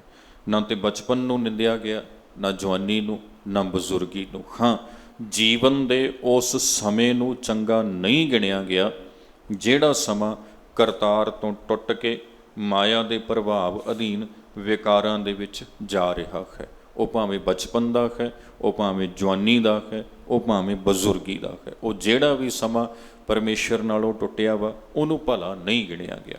ਇਸੇ ਲਈ ਸੱਚੇ ਪਾਤਸ਼ਾਹ ਬਾਣੀ ਦੇ ਵਿੱਚੋਂ ਇਹ ਕਥਨ ਕਰਦੇ ਹਨ ਬਈ, ਜਿਤ ਦਿਨ ਵਿਸਰੈ ਪਾਰ ਬ੍ਰਹਮ ਫਿੱਟ ਭਲੇਰੀ ਰੁੱਤ। ਗੁਰੂ ਸਾਹਿਬ ਨੇ ਉਸ ਨੂੰ ਸਵੀਕਾਰ ਨਹੀਂ ਕੀਤਾ, ਉਸ ਨੂੰ ਫਿਟਕਾਰ ਯੋਗ ਆਖਿਆ। ਜਾਂ ਰੋਜ਼ ਆਪ ਜੀ ਪੜ੍ਹਦੇ ਹੋ, ਮਹਾਰਾਜ ਲਿਖਦੇ ਨੇ ਆਪਣੀ ਬਾਣੀ ਦੇ ਅੰਦਰ, ਪਾਤਸ਼ਾਹ ਕਹਿਣ ਲੱਗੇ, ਜਿਨ੍ਹਾਂ ਨੇ ਕਰਤਾਰ ਪਰਮੇਸ਼ਰ ਨੂੰ ਵਿਸਾਰ ਦਿੱਤਾ ਨਾ, ਖਸਮ ਵਿਸਾਰੈ ਤੇ ਕਮਜ਼ਾਤ। ਗੁਰੂ ਸਾਹਿਬ ਨੇ ਉਹਨਾਂ ਨੂੰ ਭਲਾ ਨਹੀਂ ਮੰਨਿਆ, ਜਾਂ ਜੀਵਨ ਦੇ ਉਸ ਸਮੇਂ ਨੂੰ ਭਲਾ ਨਹੀਂ ਮੰਨਿਆ ਜਿਹੜਾ ਸਮਾਂ ਪਰਮੇਸ਼ਰ ਨਾਲੋਂ ਟੁੱਟ ਕੇ ਗੁਜ਼ਾਰਿਆ ਜਾਂਦਾ। ਉਹ ਭਾਵੇਂ ਬਚਪਨੇ ਦਾ, ਭਾਵੇਂ ਜਵਾਨੀ ਦਾ, ਭਾਵੇਂ ਬਜ਼ੁਰਗੀ ਦਾ। ਉਸ ਬਚਪਨ ਨੂੰ ਵੀ ਪ੍ਰਵਾਨ ਕੀਤਾ ਜੋ ਪਰਮੇਸ਼ਰ ਨਾਲ ਜੁੜਿਆ ਵਾ, ਹੈ ਨਾ। ਇਸੇ ਲਈ ਉਦਾਹਰਣ ਦਿੱਤੀ, ਰਾਮ ਜਪੋ ਜੀ ਐਸੇ ਐਸੇ, ਧਰੂ ਪ੍ਰਹਲਾਦ ਜਪਿਓ ਖਰ ਜੈਸੇ। ਉੱਥੇ ਧਰੂ ਤੇ ਪ੍ਰਹਲਾਦ ਦੇ ਉੱਪਰ ਮੋਹਰ ਲਾ ਕੇ ਗੱਲ ਕੇਵਲ ਉਹਨਾਂ ਤੱਕ ਸੀਮਿਤ ਨਹੀਂ ਕੀਤੀ ਗਈ। ਇੱਥੇ ਇਹ ਦੱਸਿਆ ਗਿਆ ਵੀ ਤੁਹਾਡਾ ਬਚਪਨ ਵੀ ਪ੍ਰਵਾਨ ਆ, ਜੇਕਰ ਤੁਸੀਂ ਉੱਥੇ ਵੀ ਆਪਣੇ ਜੀਵਨ ਦੀ ਸੋਝੀ ਲੈ ਕੇ ਇਹਨੂੰ ਸਹੀ ਪਾਸੇ ਲਾ ਲੈਂਦੇ ਹੋ। ਜਵਾਨੀ ਵੀ ਪ੍ਰਵਾਨ ਹੈ ਅਤੇ ਬਜ਼ੁਰਗੀ ਵੀ ਪ੍ਰਵਾਨ ਹੈ ਜੇ ਸਹੀ ਪਾਸੇ ਲੱਗੀ ਹੋਈ ਹੈ। ਅਤੇ ਜਦੋਂ ਟੁੱਟ ਜਾਂਦੇ ਆ ਤਾਂ ਕੋਈ ਵੀ ਸਮਾਂ ਹੈ ਉਹ ਪ੍ਰਵਾਨ ਨਹੀਂ ਹੈ। ਪਹਿਲੀ ਬੇਨਤੀ ਨੂੰ ਇਸ ਰੂਪ 'ਚ ਸਮਝਣਾ। ਦੂਸਰੀ ਗੱਲ, ਅੰਤਮ ਸਮੇਂ ਦੀ ਗੱਲ ਹੋਈ ਹੈ ਤੇ ਕੁਦਰਤੀ ਗੱਲ ਹੈ ਬਈ ਬਜ਼ੁਰਗੀ ਤੋਂ ਬਾਅਦ ਵਿੱਚ ਅਗਲਾ ਕਦਮ ਮੌਤ ਦਾ ਹੁੰਦਾ, ਮ੍ਰਿਤੂ ਦਾ ਹੁੰਦਾ ਹੈ। ਸੋ ਇੱਥੇ ਭਗਤ ਭੀਖਨ ਜੀ ਦਾ ਬਚਨ ਸੁਣ ਕੇ ਆਪਾਂ ਇਹ ਨਹੀਂ ਸਮਝਣਾ ਬਈ ਭਗਤ ਭੀਖਨ ਜੀ ਜ਼ਿੰਦਗੀ ਦਾ ਅੰਤਲਾ ਸਮਾਂ ਸਾਡੇ ਸਾਹਮਣੇ ਰੱਖ ਕੇ ਸਾਨੂੰ ਮੌਤ ਤੋਂ ਡਰਾ ਰਹੇ ਨੇ, ਕਿਉਂਕਿ ਗੁਰਮਤਿ ਵਿੱਚ, ਸਿੱਖ ਸਿਧਾਂਤ ਵਿੱਚ ਮੌਤ ਤੋਂ ਡਰਾਇਆ ਨਹੀਂ ਗਿਆ। ਮੌਤ ਇੱਕ ਅਟੱਲ ਸੱਚਾਈ ਹੈ, ਤੈਨੂੰ ਮੰਨਣ ਦੇ ਲਈ ਤਿਆਰ ਕੀਤਾ ਗਿਆ। ਜਦੋਂ ਅਸੀਂ ਖਾਲਸੇ ਦਾ ਜੀਵਨ ਵੇਖਦੇ ਹਾਂ ਨਾ, ਜਦੋਂ ਜੰਗਾਂ ਯੁੱਧਾਂ ਦਾ ਸਮਾਂ ਵੇਖਦੇ ਹਾਂ, ਜਦੋਂ ਗੁਰੂ ਪਾਤਸ਼ਾਹ ਦਾ ਜੀਵਨ ਵੇਖਦੇ ਹਾਂ, ਭਾਈ ਮਤੀ ਦਾਸ, ਸਤੀ ਦਾਸ, ਦਇਆਲਾ ਜੀ ਦਾ ਦਰਸ਼ਨ ਕਰਦੇ ਹਾਂ ਆਪਾਂ, ਹੈ ਨਾ, ਬਾਬਾ ਬਚਿੱਤਰ ਸਿੰਘ ਦਾ ਦੀਦਾਰ ਕਰਦੇ ਹਾਂ ਆਪਾਂ, ਤਾਂ ਕਿਤੇ ਵੀ ਬਾਬਾ ਬੰਦਾ ਸਿੰਘ ਬਹਾਦਰ ਦਾ ਦਰਸ਼ਨ ਕਰੀਏ, ਕਿਤੇ ਵੀ ਇਹ ਨਹੀਂ ਮਿਲਦਾ ਆਪਾਂ ਨੂੰ, ਭਾਵੇਂ ਵੱਡੇ ਤੇ ਛੋਟੇ ਸਾਹਿਬਜ਼ਾਦਿਆਂ ਦੀ ਗੱਲ ਕਰੀਏ, ਬਈ ਮੌਤ ਤੋਂ ਡਰੇ ਹੋਣ, ਕੋਈ ਸਹਿਮ ਹੋਵੇ, ਕੋਈ ਭੈ ਹੋਵੇ ਨਾ। ਮੌਤ ਨੂੰ ਕੁਦਰਤ ਦੀ ਇੱਕ ਸਹਿਜ ਪ੍ਰਕਿਰਿਆ ਜਾਣ ਕੇ ਸਵੀਕਾਰ ਕੀਤਾ ਗਿਆ, ਖਿੜੇ ਮੱਥੇ ਸਵੀਕਾਰ ਕੀਤਾ ਗਿਆ। ਇਸੇ ਲਈ ਸਤਿਗੁਰ ਨੇ ਬਾਣੀ ਵਿੱਚ ਮੌਤ ਨੂੰ ਕੁਦਰਤ ਦਾ ਇੱਕ ਸਹਿਜ ਵਰਤਾਰਾ ਦੱਸਿਆ ਹੈ। ਮਹਾਰਾਜ ਕਹਿੰਦੇ ਜੰਮਣ ਮਰਨਾ ਹੁਕਮ ਹੈ, ਭਾਣੈ ਆਵੈ ਜਾਏ। ਕੁਦਰਤ ਦਾ ਇੱਕ ਸਹਿਜ ਵਰਤਾਰਾ ਵਾ ਜਿਹੜਾ ਵਾਪਰ ਕੇ ਰਹਿਣਾ। ਮੌਤ ਨੂੰ ਬੜੇ ਸੌਖੇ ਜਿਹੇ ਤਰੀਕੇ ਨਾਲ ਸਤਿਗੁਰੂ ਨੇ ਸਾਨੂੰ ਸਵੀਕਾਰ ਕਰਵਾ ਦਿੱਤਾ, ਡਰਾਇਆ ਨਹੀਂ, ਕੋਈ ਇੱਦਾਂ ਘਬਰਾਹਟ ਨਹੀਂ ਪੈਦਾ ਕੀਤੀ ਮੌਤ ਨੂੰ ਲੈ ਕੇ। ਸੋ ਗੁਰਬਾਣੀ ਵਿੱਚ ਜਦੋਂ ਇਹ ਸ਼ਬਦ ਆਉਂਦੇ ਨੇ ਨਾ, ਜਿਵੇਂ ਇਹ ਵਾਲਾ ਸ਼ਬਦ ਹੈ, ਇੱਥੋਂ ਇਹ ਨਹੀਂ ਸਮਝਣਾ ਵੀ ਭਗਤ ਜੀ ਘਬਰਾਏ ਹੋਏ ਨੇ ਮੌਤ ਤੋਂ, ਜਾਂ ਸਾਨੂੰ ਇੱਦਾਂ ਡਰ ਦੇ ਰਹੇ ਨੇ ਵੀ ਤੁਸੀਂ ਮਰ ਜਾਣਾ, ਫਿਰ ਐਂ ਹੋਣਾ, ਫਿਰ ਐਂ ਹੋਣਾ, ਜਾਂ ਬੁੱਢੇ ਹੋ ਕੇ ਐਂ ਹੋਣਾ ਨਾ। ਕੇਵਲ ਜ਼ਿੰਦਗੀ ਦੀ ਇੱਕ ਅਵਸਥਾ ਸਾਹਮਣੇ ਰੱਖ ਕੇ ਸਾਨੂੰ ਦੱਸਿਆ ਗਿਆ ਹੈ। ਨੈਣੋ ਨੀਰ ਬਹੈ ਤਨ ਖੀਨਾ ਭਏ ਕੇਸ ਦੁੱਧ ਬਾਨੀ। ਕਹਿੰਦੇ ਤੇਰਾ ਬਚਪਨ ਵੀ ਲੰਘ ਗਿਆ, ਤੇਰੀ ਜਵਾਨੀ ਵੀ ਲੰਘ ਗਈ ਭਲਿਆ, ਹੁਣ ਨੈਣੋ ਨੀਰ ਬਹੈ, ਹੁਣ ਅੱਖਾਂ ਵਿੱਚੋਂ ਪਾਣੀ ਵਹਿ ਰਿਹਾ ਵਾ, ਅੱਖਾਂ ਕਮਜ਼ੋਰ ਹੋ ਗਈਆਂ ਹੈ ਨਾ, ਅਤੇ ਉਹ ਵੇਖਣੋਂ ਰਹਿ ਗਈਆਂ, ਤ੍ਰਿਪ ਤ੍ਰਿਪ ਪਾਣੀ ਵਹਿੰਦਾ ਪਿਆ ਹੈ। ਤਨ ਖੀਨਾ, ਤਨ ਖੀਣ ਹੋ ਗਿਆ, ਸਰੀਰ ਕਮਜ਼ੋਰ ਹੋ ਗਿਆ, ਹੁਣ ਉਹ ਬਲ ਪਹਿਲਾਂ ਵਾਲਾ ਨਹੀਂ ਰਿਹਾ। ਭਏ ਕੇਸ ਦੁੱਧ ਬਾਨੀ, ਅਤੇ ਆਹ ਕਾਲੇ ਜਿਹੜੇ ਕੇਸ ਸੀ ਇਹ ਹੁਣ ਦੁੱਧ ਚਿੱਟੇ ਹੋ ਗਏ, ਭੱਬਰ ਗਏ, ਬੱਗ ਬੈਠੇ ਆਏ, ਹੁਣ ਇਹ ਚਿੱਟੇ ਹੋ ਗਏ ਨੇ। ਹੁਣ ਤੂੰ ਬਜ਼ੁਰਗੀ ਵਿੱਚ ਪ੍ਰਵੇਸ਼ ਕਰ ਚੁੱਕਿਆ ਹੈ। ਜੀਵਨ ਦਾ ਜੋ ਪਲਟਾ ਹੈ, ਤਬਦੀਲੀ ਹੈ, ਜਵਾਨੀ ਤੋਂ ਲੰਘ ਕੇ ਅਗਲਾ ਪੜਾਅ ਜੋ ਬਜ਼ੁਰਗੀ ਦਾ ਹੈ, ਉਹਦੇ ਵੱਲ ਧਿਆਨ ਦਿਵਾਉਂਦੇ ਹੋਏ ਲਿਖਦੇ ਹਨ। ਰੂੰਦਾ ਕੰਠ ਸ਼ਬਦ ਨਹੀਂ ਉਚਰਾਏ, ਅਬ ਕਿਆ ਕਰੈ ਪਰਾਨੀ। ਰੂਹ ਦਾ ਕੰਠ, ਕੰਠ ਤੇਰਾ ਰੁਕ ਗਿਆ ਵਾ, ਗਲੇ 'ਚੋਂ ਆਵਾਜ਼ ਨਹੀਂ ਆਉਂਦੀ, ਬੋਲਣਾ ਚਾਹੁੰਦਾ ਵਾਂ ਪਰ ਬੋਲ ਨਹੀਂ ਹੁੰਦਾ। ਇੰਨੀ ਵੀ ਤਾਕਤ ਨਹੀਂ ਹੈਗੀ ਕਿ ਆਪਣਾ ਮੂੰਹ ਖੋਲ੍ਹ ਕੇ ਆਪਣੇ ਮਨ ਵਿੱਚ ਚੱਲ ਰਹੀ ਗੱਲ ਦੂਜੇ ਨਾਲ ਸਾਂਝੀ ਕਰ ਸਕੇ। ਸਰੀਰ 'ਚ ਇੰਨੀ ਵੀ ਸਮਰੱਥਾ ਨਹੀਂ ਰਹੀ। ਰੂਹ ਦਾ ਕੰਠ ਸ਼ਬਦ ਨਹੀਂ ਉਚਰੈ, ਸ਼ਬਦ ਬੋਲ ਵੀ ਤੇਰੇ ਤੋਂ ਨਹੀਂ ਉਚਾਰ ਹੁੰਦਾ। ਅਬ ਕਿਆ ਕਰੈਂ ਪਰਾਨੀ, ਕਹਿੰਦੇ ਐ ਮਨੁੱਖ ਹੁਣ ਤੂੰ ਕੀ ਕਰੇਂਗਾ, ਹੁਣ ਤੂੰ ਕਿਆ ਕਰਨਾ ਹੈ। ਭਾਵ ਇਹੋ ਜਿਹੀ ਅਵਸਥਾ 'ਤੇ ਪਹੁੰਚ ਕੇ ਪਰਮੇਸ਼ਰ ਨਾਲ ਕਿਵੇਂ ਜੁੜਿਆ ਜਾ ਸਕਦਾ ਵਾ। ਰੱਬ ਨਾਲ ਜੁੜਨਾ ਸੀ ਅਸੀਂ ਕਰਮ ਕਰਕੇ, ਕਰਮਾਂ ਕਰਕੇ। ਚੇਤਾ ਰੱਖਣਾ ਗੁਰਬਾਣੀ ਇਹ ਦੱਸਦੀ ਆ ਬਈ ਕਰਮਾਂ ਕਰਕੇ ਹੀ ਅਸੀਂ ਜੁੜ ਸਕਦੇ ਹਾਂ, ਅਤੇ ਕਰਮਾਂ ਕਰਕੇ ਹੀ ਅਸੀਂ ਟੁੱਟ ਜਾਂਦੇ ਹਾਂ। ਪੜ੍ਹਦੇ ਹੋ ਨਾ ਜਪਜੀ ਸਾਹਿਬ, ਮਹਾਰਾਜ ਕਹਿੰਦੇ ਕਰਮੀ ਆਪੋ ਆਪਣੀ ਕੇ ਨੇੜੇ ਕੇ ਦੂਰ। ਪੜ੍ਹਦੇ ਹੋ ਨਾ 12ਵਾਂ, ਉਹਦੀ ਆਰੰਭਤਾ ਕਿੱਥੋਂ ਹੁੰਦੀ ਜੀ? ਕਿਰਤ ਕਰਮ ਕੇ ਵਿਛੜੇ ਕਰ ਕਿਰਪਾ ਮੇਲੋ ਰਾਮ। ਕੀਤੇ ਕਰਮਾਂ ਕਰਕੇ ਜੀਵ ਵਿਛੜਿਆ ਹੋਇਆ ਹੈ, ਆਪਣੇ ਕਰਮਾਂ ਕਰਕੇ ਕੋਈ ਨੇੜੇ ਹੈ ਅਤੇ ਕੋਈ ਦੂਰ ਹੈ। ਕਰ ਕਿਰਪਾ ਮੇਲੋ ਰਾਮ, ਹੈ ਨਾ, ਕੇ ਨੇੜੇ ਕੇ ਦੂਰ। ਸੋ ਜਦੋਂ ਕਰਮ ਕਰਨ ਤੋਂ ਹੀ ਅਸਮਰੱਥ ਹੋ ਗਿਆ, ਫਿਰ ਤੂੰ ਆਪਣੇ ਜੀਵਨ ਨੂੰ ਸਫਲ ਕਿਵੇਂ ਕਰੇਂਗਾ। ਭਾਵ ਇਹ ਹੈ ਬਈ ਇਸ ਤੋਂ ਪਹਿਲਾਂ ਇਹ ਸਰੀਰ ਕਮਜ਼ੋਰ ਹੋਵੇ, ਇਸ ਤੋਂ ਪਹਿਲਾਂ ਇਹ ਸਰੀਰ ਕਰਮ ਕਰਨ ਤੋਂ ਅਸਮਰੱਥ ਹੋਵੇ, ਇਸ ਤੋਂ ਪਹਿਲਾਂ ਇਹ ਸਰੀਰ ਦੀ ਸੱਤਿਆ ਖਤਮ ਹੋ ਜਾਵੇ, ਤੂੰ ਆਪਣੇ ਕਰਮ ਇਵੇਂ ਦੇ ਬਣਾ ਜਿਨ੍ਹਾਂ ਦੇ ਨਾਲ ਇਹ ਜੀਵਨ ਸਫਲਤਾ ਦੇ ਵੱਲ ਵਧਣਾ ਕਰੇ। ਰਾਮ ਰਾਏ ਹੋ ਹੈ ਬੈਦ ਬਨਬਾਰੀ। ਰਾਮ ਰਾਏ ਹੋਂ ਬੈਦ ਬਨਬਾਰੀ, ਹੋ ਜਾਂਦੇ ਹਨ, ਬਹੁਬਚਨੀ ਕਿਰਿਆ ਹੈ। ਰਾਮ ਰਾਏ ਦਾ ਅਰਥ ਪਰਮੇਸ਼ਰ, ਹੋਂ ਬੈਦ ਬਨਬਾਰੀ। ਕਹਿੰਦੇ ਭਾਈ ਇਹੋ ਜਿਹੀ ਅਵਸਥਾ ਵਿੱਚ ਜਾਂ ਜੀਵਨ ਦੇ ਵਿੱਚ, ਜ਼ਿੰਦਗੀ ਦੇ ਵਿੱਚ ਜਦੋਂ ਮਨ ਕਮਜ਼ੋਰ ਪੈਂਦਾ ਨਾ, ਜਦੋਂ ਮਨ ਵੇਖੋ, ਜਦੋਂ ਸਰੀਰ ਕਮਜ਼ੋਰ ਹੋ ਗਿਆ ਤੇ ਸਰੀਰ ਦੇ ਵੈਦ ਕੋਲ ਜਾਵਾਂਗੇ ਨਾ ਆਪਾਂ, ਮੰਨ ਲਓ ਸਰੀਰ ਨੂੰ ਕਮਜ਼ੋਰੀ ਪੈ ਗਈ ਹੈ ਨਾ, ਅੱਜ ਕੱਲ੍ਹ ਬੁਖਾਰ ਚੜ੍ਹਦਾ ਵਾ, ਕਹਿ ਦਿੰਦੇ ਆ ਜੀ ਸੈੱਲ ਘਟ ਗਏ ਤੇ ਫਿਰ ਚਲੋ ਡਾਕਟਰ ਕੋਲ ਲੈ ਕੇ, ਕਮਜ਼ੋਰ ਹੋ ਗਿਆ, ਉੱਠਿਆ ਨਹੀਂ ਜਾਂਦਾ। ਸਰੀਰ ਕਮਜ਼ੋਰ ਹੁੰਦਾ ਤੇ ਆਪਾਂ ਸਰੀਰ ਦੇ ਡਾਕਟਰ ਕੋਲ ਜਾਂਦੇ ਹਾਂ, ਉਹਨੂੰ ਦਿਖਾਉਂਦੇ ਹਾਂ, ਉਹਨੂੰ ਕੰਸਲਟ ਕਰਦੇ ਹਾਂ ਵੀ ਦੱਸੋ ਜੀ, ਤੇ ਉਹ ਫਿਰ ਡਾਇਗਨੋਜ਼ ਕਰਕੇ ਦੱਸਦਾ ਵੀ ਭਾਈ ਆਹ ਸਮੱਸਿਆ ਤੇ ਇੱਦਾਂ ਠੀਕ ਹੋਣੀ ਆ। ਤੇ ਜਦੋਂ ਮਨ ਕਮਜ਼ੋਰ ਹੋਵੇ ਫਿਰ ਸਾਨੂੰ ਮਨ ਦੇ ਵੈਦ ਕੋਲੇ ਜਾਣਾ ਪਏਗਾ। ਫਿਰ ਉਹ ਸਾਡੇ ਮਨ ਨੂੰ ਵੇਖੇਗਾ ਤੇ ਵੇਖ ਕੇ ਉਹ ਦੱਸੇਗਾ ਵੀ ਆਹ ਸਮੱਸਿਆ ਵਾ ਤੇ ਇੱਦਾਂ ਠੀਕ ਹੋਣੀ ਆ। ਹੁਣ ਇੱਥੋਂ ਸਮਝਾਇਆ ਜਾ ਰਿਹਾ ਹੈ ਵੀ ਮਨ ਨੇ ਤਕੜਿਆਂ ਹੋ ਕੇ ਪਰਮੇਸ਼ਰ ਨਾਲ ਜੁੜਨਾ। ਤੇ ਮਨ ਦਾ ਵੈਦ ਕੌਣ ਹੈ ਜੀ? ਮੇਰਾ ਵੈਦ ਗੁਰੂ ਗੋਬਿੰਦਾ। ਮਨ ਦਾ ਵੈਦ ਕੌਣ ਹੈ? ਗੁਰੂ ਪਰਮੇਸ਼ਰ ਅਕਾਲ ਪੁਰਖ। ਤੇ ਇਹੀ ਗੱਲ ਦੱਸੀ ਇੱਥੇ, ਰਾਮ ਰਾਏ ਹੋਂ ਵੈਦ ਬਨਵਾਰੀ। ਕਹਿੰਦੇ ਭਾਈ ਪਰਮੇਸ਼ਰ ਅਕਾਲ ਪੁਰਖ ਜੀ ਵੈਦ ਬਣਨਗੇ, ਗੁਰੂ ਰੂਪ ਦੇ ਵਿੱਚ ਉਹਨਾਂ ਨੇ ਤੇਰੇ ਕਮਜ਼ੋਰ ਹੋਏ ਮਨ ਦਾ ਇਲਾਜ ਕਰਨਾ ਹੈ। ਆਪਣੇ ਸੰਤਾ ਲਿਓ ਉਭਾਰੀ ਰਹਾਓ। ਗੁਰੂ ਪਰਮੇਸ਼ਰ ਆਪਣੇ ਸੰਤਾਂ ਲੇਖ ਉਭਾਰੀ, ਆਪਣੇ ਸੰਤਾਂ ਨੂੰ ਉਭਾਰ ਲੈਂਦੇ ਹਨ, ਬਚਾ ਲੈਂਦੇ ਹਨ। ਹੇ ਗੁਰੂ ਪਰਮੇਸ਼ਰ ਜੀ ਤੁਸੀਂ ਕਿਰਪਾ ਕਰੋ, ਆਪਣੇ ਸੰਤਾਂ ਨੂੰ ਬਚਾਉਣਾ ਕਰੋ। ਅਸਲ ਵਿੱਚ ਸਾਧ ਸੰਗਤ, ਜਦੋਂ ਅਸੀਂ ਗੁਰੂ ਪਰਮੇਸ਼ਰ ਨਾਲ ਜੁੜ ਜਾਂਦੇ ਹਾਂ ਨਾ, ਆਪਣਾ ਆਪਾਂ ਗੁਰੂ ਪਰਮੇਸ਼ਰ ਨੂੰ ਸੌਂਪ ਦਿੰਦੇ ਹਾਂ, ਫਿਰ ਉੱਥੇ ਗੁਰੂ ਪਰਮੇਸ਼ਰ ਦੀ ਜ਼ਿੰਮੇਵਾਰੀ ਬਣ ਜਾਂਦੀ ਆ ਬਚਾਉਣਾ। ਮੈਂ ਇੱਕ ਥਾਂ 'ਤੇ ਇੱਕ ਘਟਨਾ ਪੜ੍ਹੀ ਸੀ, ਕਹਿੰਦੇ ਨਾ ਨਹਿਰ ਦਾ ਪਾਣੀ ਬੜਾ ਤੇਜ਼ ਸੀ ਅਤੇ ਉਹਦੇ ਕਿਨਾਰੇ ਦੇ ਉੱਪਰ ਇੱਕ ਬੱਚਾ ਅਤੇ ਇੱਕ ਉਹਦਾ ਪਿਤਾ ਤੁਰੇ ਜਾ ਰਹੇ ਸਨ। ਅਤੇ ਬਾਪੂ ਨੇ ਆਖਿਆ ਵੀ ਤੂੰ ਉਂਗਲ ਫੜ ਮੇਰੀ। ਬੱਚੇ ਨੇ ਉਂਗਲ ਫੜ ਲਈ, ਤੁਰੇ ਗਏ। ਨਿਆਣੇ ਨੇ ਉਂਗਲ ਛੱਡ ਦਿੱਤੀ ਅਤੇ ਉਹਦਾ ਬਜ਼ੁਰਗ ਕਹਿਣ ਲੱਗਿਆ ਤੂੰ ਮੇਰੀ ਉਂਗਲ ਫੜ, ਐ ਨਾ ਹੋਵੇ ਤੂੰ ਪਾਣੀ ਦੀ ਤੇਜ਼ ਰਫ਼ਤਾਰ ਨੂੰ ਵੇਖ ਕੇ ਡਰ ਜਾਏ ਅਤੇ ਕਿਧਰੇ ਉਛਾਲਾ ਪਾਣੀ ਵੱਲ ਖਾ ਲੈ। ਬੱਚਾ ਕਹਿੰਦਾ ਮੈਂ ਤੁਹਾਡੀ ਉਂਗਲ ਨਹੀਂ ਫੜਨੀ, ਤੁਸੀਂ ਮੇਰੀ ਉਂਗਲ ਫੜੋ। ਉਹ ਕਹਿੰਦਾ ਕਿਉਂ? ਮੈਂ ਤੇਰੀ ਉਂਗਲ ਕਿਉਂ ਫੜਾਂ? ਤੂੰ ਛੋਟਾ ਮੈਂ ਵੱਡਾ, ਉਂਗਲ ਤੂੰ ਫੜ ਸਕਦਾ ਵਾਂ ਅਤੇ ਮੈਂ ਉਂਗਲ ਤੇਰੀ ਕਿਵੇਂ ਫੜਾਂ? ਕਹਿੰਦੇ ਉਹ ਬੱਚੇ ਨੇ ਜਵਾਬ ਦਿੱਤਾ ਮੈਂ ਡਰ ਸਕਦਾ, ਮੈਂ ਉਂਗਲ ਛੱਡ ਸਕਦਾ, ਪਰ ਜੇ ਤੁਸੀਂ ਮੇਰੀ ਉਂਗਲ ਫੜੋਗੇ, ਮੇਰੀ ਬਾਂਹ ਫੜੋਗੇ ਨਾ, ਮੈਂ ਡਰਾਂਗਾ ਵੀ, ਮੈਂ ਤਿਲਕਾਂਗਾ ਵੀ, ਮੈਂ ਡਿੱਗਾਂਗਾ ਵੀ, ਅਤੇ ਤੁਸੀਂ ਤਾਂ ਨਹੀਂ ਨਾ ਛੱਡੋਗੇ, ਤੁਸੀਂ ਤਾਂ ਮੇਰੀ ਬਾਂਹ ਫੜ ਕੇ ਮੈਨੂੰ ਬਚਾ ਲਓਗੇ ਨਾ। ਉਹ ਗੱਲ ਹੈ, ਆਪਣਾ ਆਪਾਂ ਸਮਰਪਣ ਕਰਨ ਦੀ ਗੱਲ ਆ ਗੁਰੂ ਨੂੰ। ਜਦੋਂ ਅਸੀਂ ਆਪਣੀ ਮੱਤ ਗੁਰੂ ਨੂੰ ਭੇਂਟ ਕਰ ਦਿੰਦੇ ਹਾਂ, ਮੱਤ ਭੇਂਟ ਕਰਨ ਤੋਂ ਭਾਵ ਆ ਵੀ ਜਦੋਂ ਗੁਰੂ ਦੀ ਮੱਤ ਲੈ ਲੈਂਦੇ ਹਾਂ, ਗੁਰੂ ਦੀ ਸਿੱਖਿਆ ਅਸੀਂ ਸਵੀਕਾਰ ਕਰ ਲੈਂਦੇ ਹਾਂ, ਬਸ ਇੱਦਾਂ ਹੀ ਫਿਰ ਅਸੀਂ ਆਪਣੀ ਬਾਂਹ ਗੁਰੂ ਨੂੰ ਫੜਾ ਦਿੰਦੇ ਹਾਂ। ਫਿਰ ਇੱਥੇ ਹੁਣ ਗੁਰੂ ਦੀ ਜ਼ਿੰਮੇਵਾਰੀ ਬਣ ਜਾਂਦੀ ਆ ਆਪਣੇ ਸਿੱਖ ਨੂੰ ਸੁਰੱਖਿਅਤ ਰੱਖਣਾ, ਆਪਣੇ ਸੰਤ ਭਗਤ ਦੀ ਰੱਖਿਆ ਕਰਨੀ। ਉਹ ਫਿਰ ਗੁਰੂ ਦੀ ਜ਼ਿੰਮੇਵਾਰੀ ਬਣ ਜਾਂਦੀ ਆ।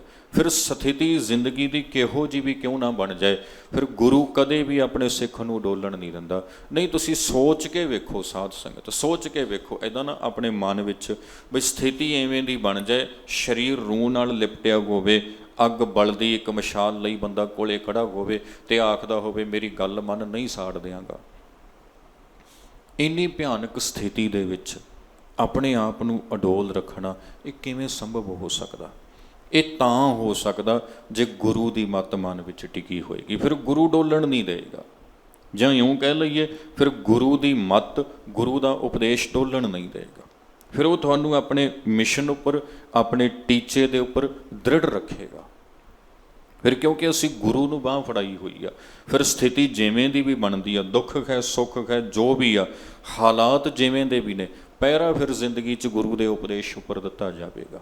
ਸੋ ਇਸ ਰੂਪ ਦੇ ਵਿੱਚ ਅਸੀਂ ਗੁਰੂ ਨਾਲ ਜੁੜਨਾ ਹੈਗਾ ਹੈ ਨਾ। ਇੱਦਾਂ ਹੀ ਦੱਸਿਆ ਆਪਣੇ ਸੰਤਾਂ ਲੇਖ ਉਭਾਰੀ, ਹੇ ਅਕਾਲ ਪੁਰਖ, ਹੇ ਗੁਰੂ ਪਰਮੇਸ਼ਰ ਤੂੰ ਆਪਣੇ ਸੰਤਾਂ ਨੂੰ ਬਚਾਉਣਾ ਕਰ। ਸਮਝਾਇਆ ਵਾ ਬਈ ਭਾਈ ਆਪਣੇ ਸੰਤਾਂ ਭਗਤਾਂ ਦੀ, ਪਿਆਰਿਆਂ ਦੀ ਰੱਖਿਆ ਗੁਰੂ ਪਰਮੇਸ਼ਰ ਆਪ ਕਰਦਾ ਹੈ। ਭਾਵ ਇਹ ਹੈ ਕਿ ਅਸੀਂ ਗੁਰੂ ਉਪਦੇਸ਼ ਦੇ ਨਾਲ ਆਪਣੇ ਆਪ ਨੂੰ ਜੋੜੀਏ ਤਾਂ ਕਿ ਗੁਰੂ ਪਰਮੇਸ਼ਰ ਸਾਡੇ ਮਨ ਦਾ ਵੈਦ ਬਣ ਕੇ ਹਰ ਥਾਂ 'ਤੇ ਸਾਡੀ ਰੱਖਿਆ ਕਰਨੀ ਕਰੇ। ਮਾਥੇ ਪੀਰ ਸਰੀਰ ਜਲਨ ਹੈ, ਕਰਕ ਕਰੇ ਜੇ ਮਾਹੀ। ਸਰੀਰ ਦੀ ਹਾਲਤ ਇਹ ਵੀ ਬਣ ਜਾਵੇ, ਮਾਥੇ ਪੀਰ शरीर जलन है, मथे च पीड़ रवे, शरीर च जलन होवे, करक कलेजे माही, ਤੇ ਕਲੇਜੇ ਦੇ ਵਿੱਚ, ਕਾਲਜੇ ਦੇ ਵਿੱਚ ਪੀੜ ਨਾ ਜਲਣ ਹੁੰਦੀ ਹੋਵੇ।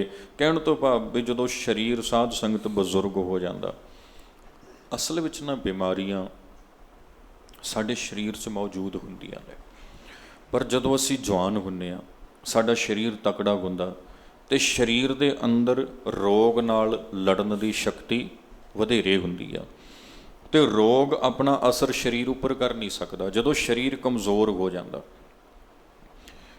ਅਤੇ ਉਸ ਵੇਲੇ ਸਰੀਰ ਦੇ ਅੰਦਰ ਬਿਮਾਰੀ ਨਾਲ ਲੜਨ ਦੀ ਸਮਰੱਥਾ ਘਟ ਜਾਂਦੀ ਆ, ਅਤੇ ਫਿਰ ਬਿਮਾਰੀ ਆਪਣਾ ਅਸਰ ਸਰੀਰ ਉੱਪਰ ਪਾਉਣ ਲੱਗ ਪੈਂਦੀ ਆ। ਹੁਣ ਜਿਹੜਾ ਉਹ ਕਹਿੰਦੇ ਆ ਨਾ ਅਫਵਾਹਾਂ, ਅਤੇ ਉਹਦੇ ਬਾਰੇ ਬੜੀਆਂ ਨੇ ਵੀ ਜਿਹੜੀ ਉਹ ਵੈਕਸੀਨ ਟੀਕਾ ਲੱਗ ਰਿਹਾ ਵਾ, ਪਰ ਮੈਂ ਕਈ ਡਾਕਟਰਾਂ ਨਾਲ ਸਲਾਹ ਕੀਤੀ ਆ, ਉਹ ਇਹੀ ਦੱਸਦੇ ਆ, ਕਹਿੰਦੇ ਅਸਲ 'ਚ ਇਹ ਟੀਕਾ ਤੁਹਾਨੂੰ ਬਿਮਾਰੀ ਤੋਂ ਨਹੀਂ ਬਚਾਉਂਦਾ।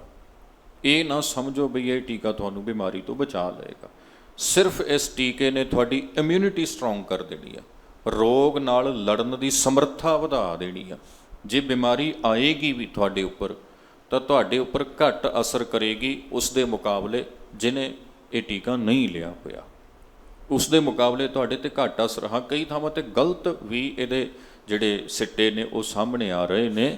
ਉਹਦਾ ਕਾਰਨ ਹੁੰਦਾ ਸਾਧ ਸੰਗਤ ਕਈ ਹੁੰਦੇ ਨੇ, ਆਪਾਂ ਨਾ ਤਾਂ ਇਹਦੇ ਹੱਕ 'ਚ ਨਾ ਵਿਰੋਧ 'ਚ, ਪਰ ਗੱਲ ਇੰਨੀ ਕੁ ਗੱਲ ਆਪਾਂ ਸਮਝੀਏ ਬਈ ਬਜ਼ੁਰਗੀ ਦੇ ਵਿੱਚ ਜਾ ਕੇ ਜਿਵੇਂ ਜਿਵੇਂ ਸਰੀਰ ਕਮਜ਼ੋਰ ਹੁੰਦਾ ਤਿਵੇਂ ਤਿਵੇਂ ਬਿਮਾਰੀਆਂ ਆਪਣਾ ਅਸਰ ਪਾਉਂਦੀਆਂ ਨੇ। ਕਾਰਨ ਇਹ ਆ ਬਈ ਸਰੀਰ ਦੇ ਅੰਦਰ ਬਿਮਾਰੀਆਂ ਨਾਲ ਲੜਨ ਦੀ ਸਮਰੱਥਾ ਘਟ ਜਾਂਦੀ ਆ, ਅਤੇ ਫਿਰ ਉਹ ਆਪਣਾ ਅਸਰ ਪ੍ਰਭਾਵ ਇਹਦੇ ਉੱਪਰ ਪਾਉਂਦੀਆਂ ਰਹਿੰਦੀਆਂ ਨੇ। ਸਿਆਣੇ ਵੈਦ ਕਹਿੰਦੇ ਆ ਅਸੀਂ ਸਾਦਾ ਭੋਜਨ ਖਾਈਏ, ਪੌਸ਼ਟਿਕ ਖਾਈਏ, ਜਿਹਦੇ ਨਾਲ ਸਾਡੇ ਸਰੀਰ ਦੇ ਅੰਦਰ ਐਨਰਜੀ ਬਣਦੀ ਰਹੇ, ਇੰਨੀ ਕੁ ਬਈ ਬਿਮਾਰੀ ਨਾਲ ਲੜਨ ਦੀ ਸਮਰੱਥਾ ਇਹਦੇ ਅੰਦਰ ਹੋਵੇ। ਜੇ ਅੱਜ ਬਜ਼ੁਰਗੀ 'ਚ ਵੀ ਆਪਾਂ ਤੰਦਰੁਸਤ ਹਾਂ ਨਾ ਸਾਧ ਸੰਗਤ, ਸ਼ੁਕਰ ਕਰੀਏ। ਨਹੀਂ ਤਾਂ ਜਦੋਂ ਹਸਪਤਾਲਾਂ 'ਚ ਤੁਸੀਂ ਨੌਜਵਾਨਾਂ ਨੂੰ ਵੀ ਪਿਆਂ ਨੂੰ ਵੇਖੋਗੇ ਨਾ, ਬਹੁਤ ਬੁਰਾ ਹਾਲ ਆ ਅੱਜ ਦੇ ਸਮੇਂ ਆਪਣੇ ਮੁਲਕ ਦਾ, ਬਹੁਤ ਬੁਰਾ ਹਾਲ ਆ। ਜੇ ਵੱਡੀ ਉਮਰ 'ਚ ਵੀ ਆਪਾਂ ਤੰਦਰੁਸਤ ਹਾਂ ਨਾ, ਤੁਰੇ ਫਿਰਦੇ ਹਾਂ, ਤਾਂ ਸ਼ੁਕਰ ਕਰੀਏ। ਅਤੇ ਇਹ ਸਿਹਤ ਆ ਜਿਹੜੀ, ਇਹਨੂੰ ਇਸੇ ਰੂਪ 'ਚ ਆਪਾਂ ਬਣਾ ਕੇ ਰੱਖਣ ਦੇ ਲਈ ਆਪਣੇ ਵੱਲੋਂ ਉੱਦਮ ਕਰਦੇ ਰਹੀਏ, ਯਤਨ ਕਰਦੇ ਰਹੀਏ। ਨਹੀਂ ਤਾਂ ਜੋ ਆਲੇ ਦੁਆਲੇ ਦੇ ਹਾਲਾਤ ਨੇ ਆਪਣੇ ਸਮਾਜ ਦੇ, ਉਹ ਬਹੁਤ ਬੁਰੇ ਨੇ, ਉਹ ਬਹੁਤ ਭਿਆਨਕ ਨੇ, ਜਿਨ੍ਹਾਂ ਵਿੱਚ ਮਨੁੱਖਾ ਜ਼ਿੰਦਗੀ ਦੀ ਕੋਈ ਉਮੀਦ ਹੈ ਹੀ ਨਹੀਂ। ਸੋ ਗੱਲ ਨੂੰ ਆਪਾਂ ਸਮਝੀਏ ਬਈ ਜਾਣਾ ਸਭਨਾਂ ਨੇ ਆ, ਜਾਣਾ ਤੈਅ ਆ, ਮੌਤ ਤੋਂ ਨਹੀਂ ਡਰਨਾ, ਮੌਤ ਦਾ ਕੋਈ ਭੈ ਆਪਣੇ ਅੰਦਰ ਨਹੀਂ ਰੱਖਣਾ। ਕੇਵਲ ਇੰਨੀ ਗੱਲ ਇੱਥੋਂ ਬਾਬਾ ਭੀਖਣ ਜੀ ਸਮਝਾ ਰਹੇ ਨੇ ਬਈ ਜਦੋਂ ਐਵੇਂ ਦੀ ਅਵਸਥਾ ਸਰੀਰ ਦੀ ਬਣ ਜਾਣੀ ਹੈ, ਐਸੇ ਬੇਦਨ ਉਪਜ ਖਰੀ ਭਈ, ਬਾਕਾ ਔਖਦ ਨਾਹੀ। ਇਹੋ ਜੀ ਸਥਿਤੀ ਸਰੀਰ ਦੀ ਬਣ ਗਈ, ਵਾਕਾ ਔਖਦ ਨਾਹੀ, ਜਿਹਦੀ ਕੋਈ ਔਸ਼ਧੀ, ਜਿਹਦੀ ਕੋਈ ਦਵਾਈ ਵੀ ਕਾਰਗਰ ਨਹੀਂ ਹੁੰਦੀ। ਹਰਿ ਕਾ ਨਾਮ ਅੰਮ੍ਰਿਤ ਜਲ ਨਿਰਮਲ, ਇਹ ਔਖਦ ਜਗ ਸਾਰਾ। ਸਰੀਰ ਦੀ ਇਹ ਪ੍ਰਕਿਰਿਆ ਤੇ ਕੁਦਰਤੀ ਹੈ ਭਾਈ, ਇਹਨੂੰ ਨਹੀਂ ਬਦਲਿਆ ਜਾ ਸਕਦਾ। ਇਹ ਤੇ ਸਰੀਰ ਨੇ ਸਮੇਂ ਨਾਲ ਵਿਕਸਿਤ ਹੋਣਾ, ਵੱਡਾ ਹੋਣਾ, ਸਮੇਂ ਨਾਲ ਕਮਜ਼ੋਰ ਹੋਣਾ, ਸਮੇਂ ਨਾਲ ਖਤਮ ਹੋਣਾ। ਇਹ ਤੇ ਕੁਦਰਤ ਦੀ ਇੱਕ ਪ੍ਰਕਿਰਿਆ ਹੈ, ਇਹ ਸਭਨਾਂ 'ਤੇ ਆਉਣੀ ਆ, ਹੈ ਨਾ, ਸਾਰਿਆਂ 'ਤੇ ਆਈ ਆ, ਸਾਡੇ ਗੁਰੂ ਪਾਤਸ਼ਾਹਾਂ 'ਤੇ ਵੀ ਆਈ ਆ, ਹੋਰ ਬੜੇ ਗੁਰਮੁਖ ਪਿਆਰਿਆਂ 'ਤੇ ਆਈ ਆ, ਅਤੇ ਆਪਣੇ 'ਤੇ ਵੀ ਆਉਣੀ ਆ। ਇਹ ਕੁਦਰਤੀ ਪ੍ਰਕਿਰਿਆ ਹੈ, ਪਰ ਤੱਤ ਗੱਲ ਸਮਝਾ ਰਹੇ ਨੇ, ਹਰਿ ਕਾ ਨਾਮ ਅੰਮ੍ਰਿਤ ਜਲ ਨਿਰਮਲ, ਇਹ ਔਖਦ ਜਗ ਸਾਰਾ। ਸਾਰਾ ਦਾ ਅਰਥ ਹੈਗਾ ਸ੍ਰੇਸ਼ਟ, ਉੱਤਮ। ਕਹਿੰਦੇ ਜਿਹੜੀ ਇਹ ਔਸ਼ਧੀ ਆ ਨਾ ਪਰਮੇਸ਼ਰ ਦੇ ਨਾਮ ਦੀ, ਇਹ ਦਵਾਈ ਸਭਨਾਂ ਤੋਂ ਸ੍ਰੇਸ਼ਟ ਆ, ਸਭਨਾਂ ਤੋਂ ਉੱਤਮ ਆ।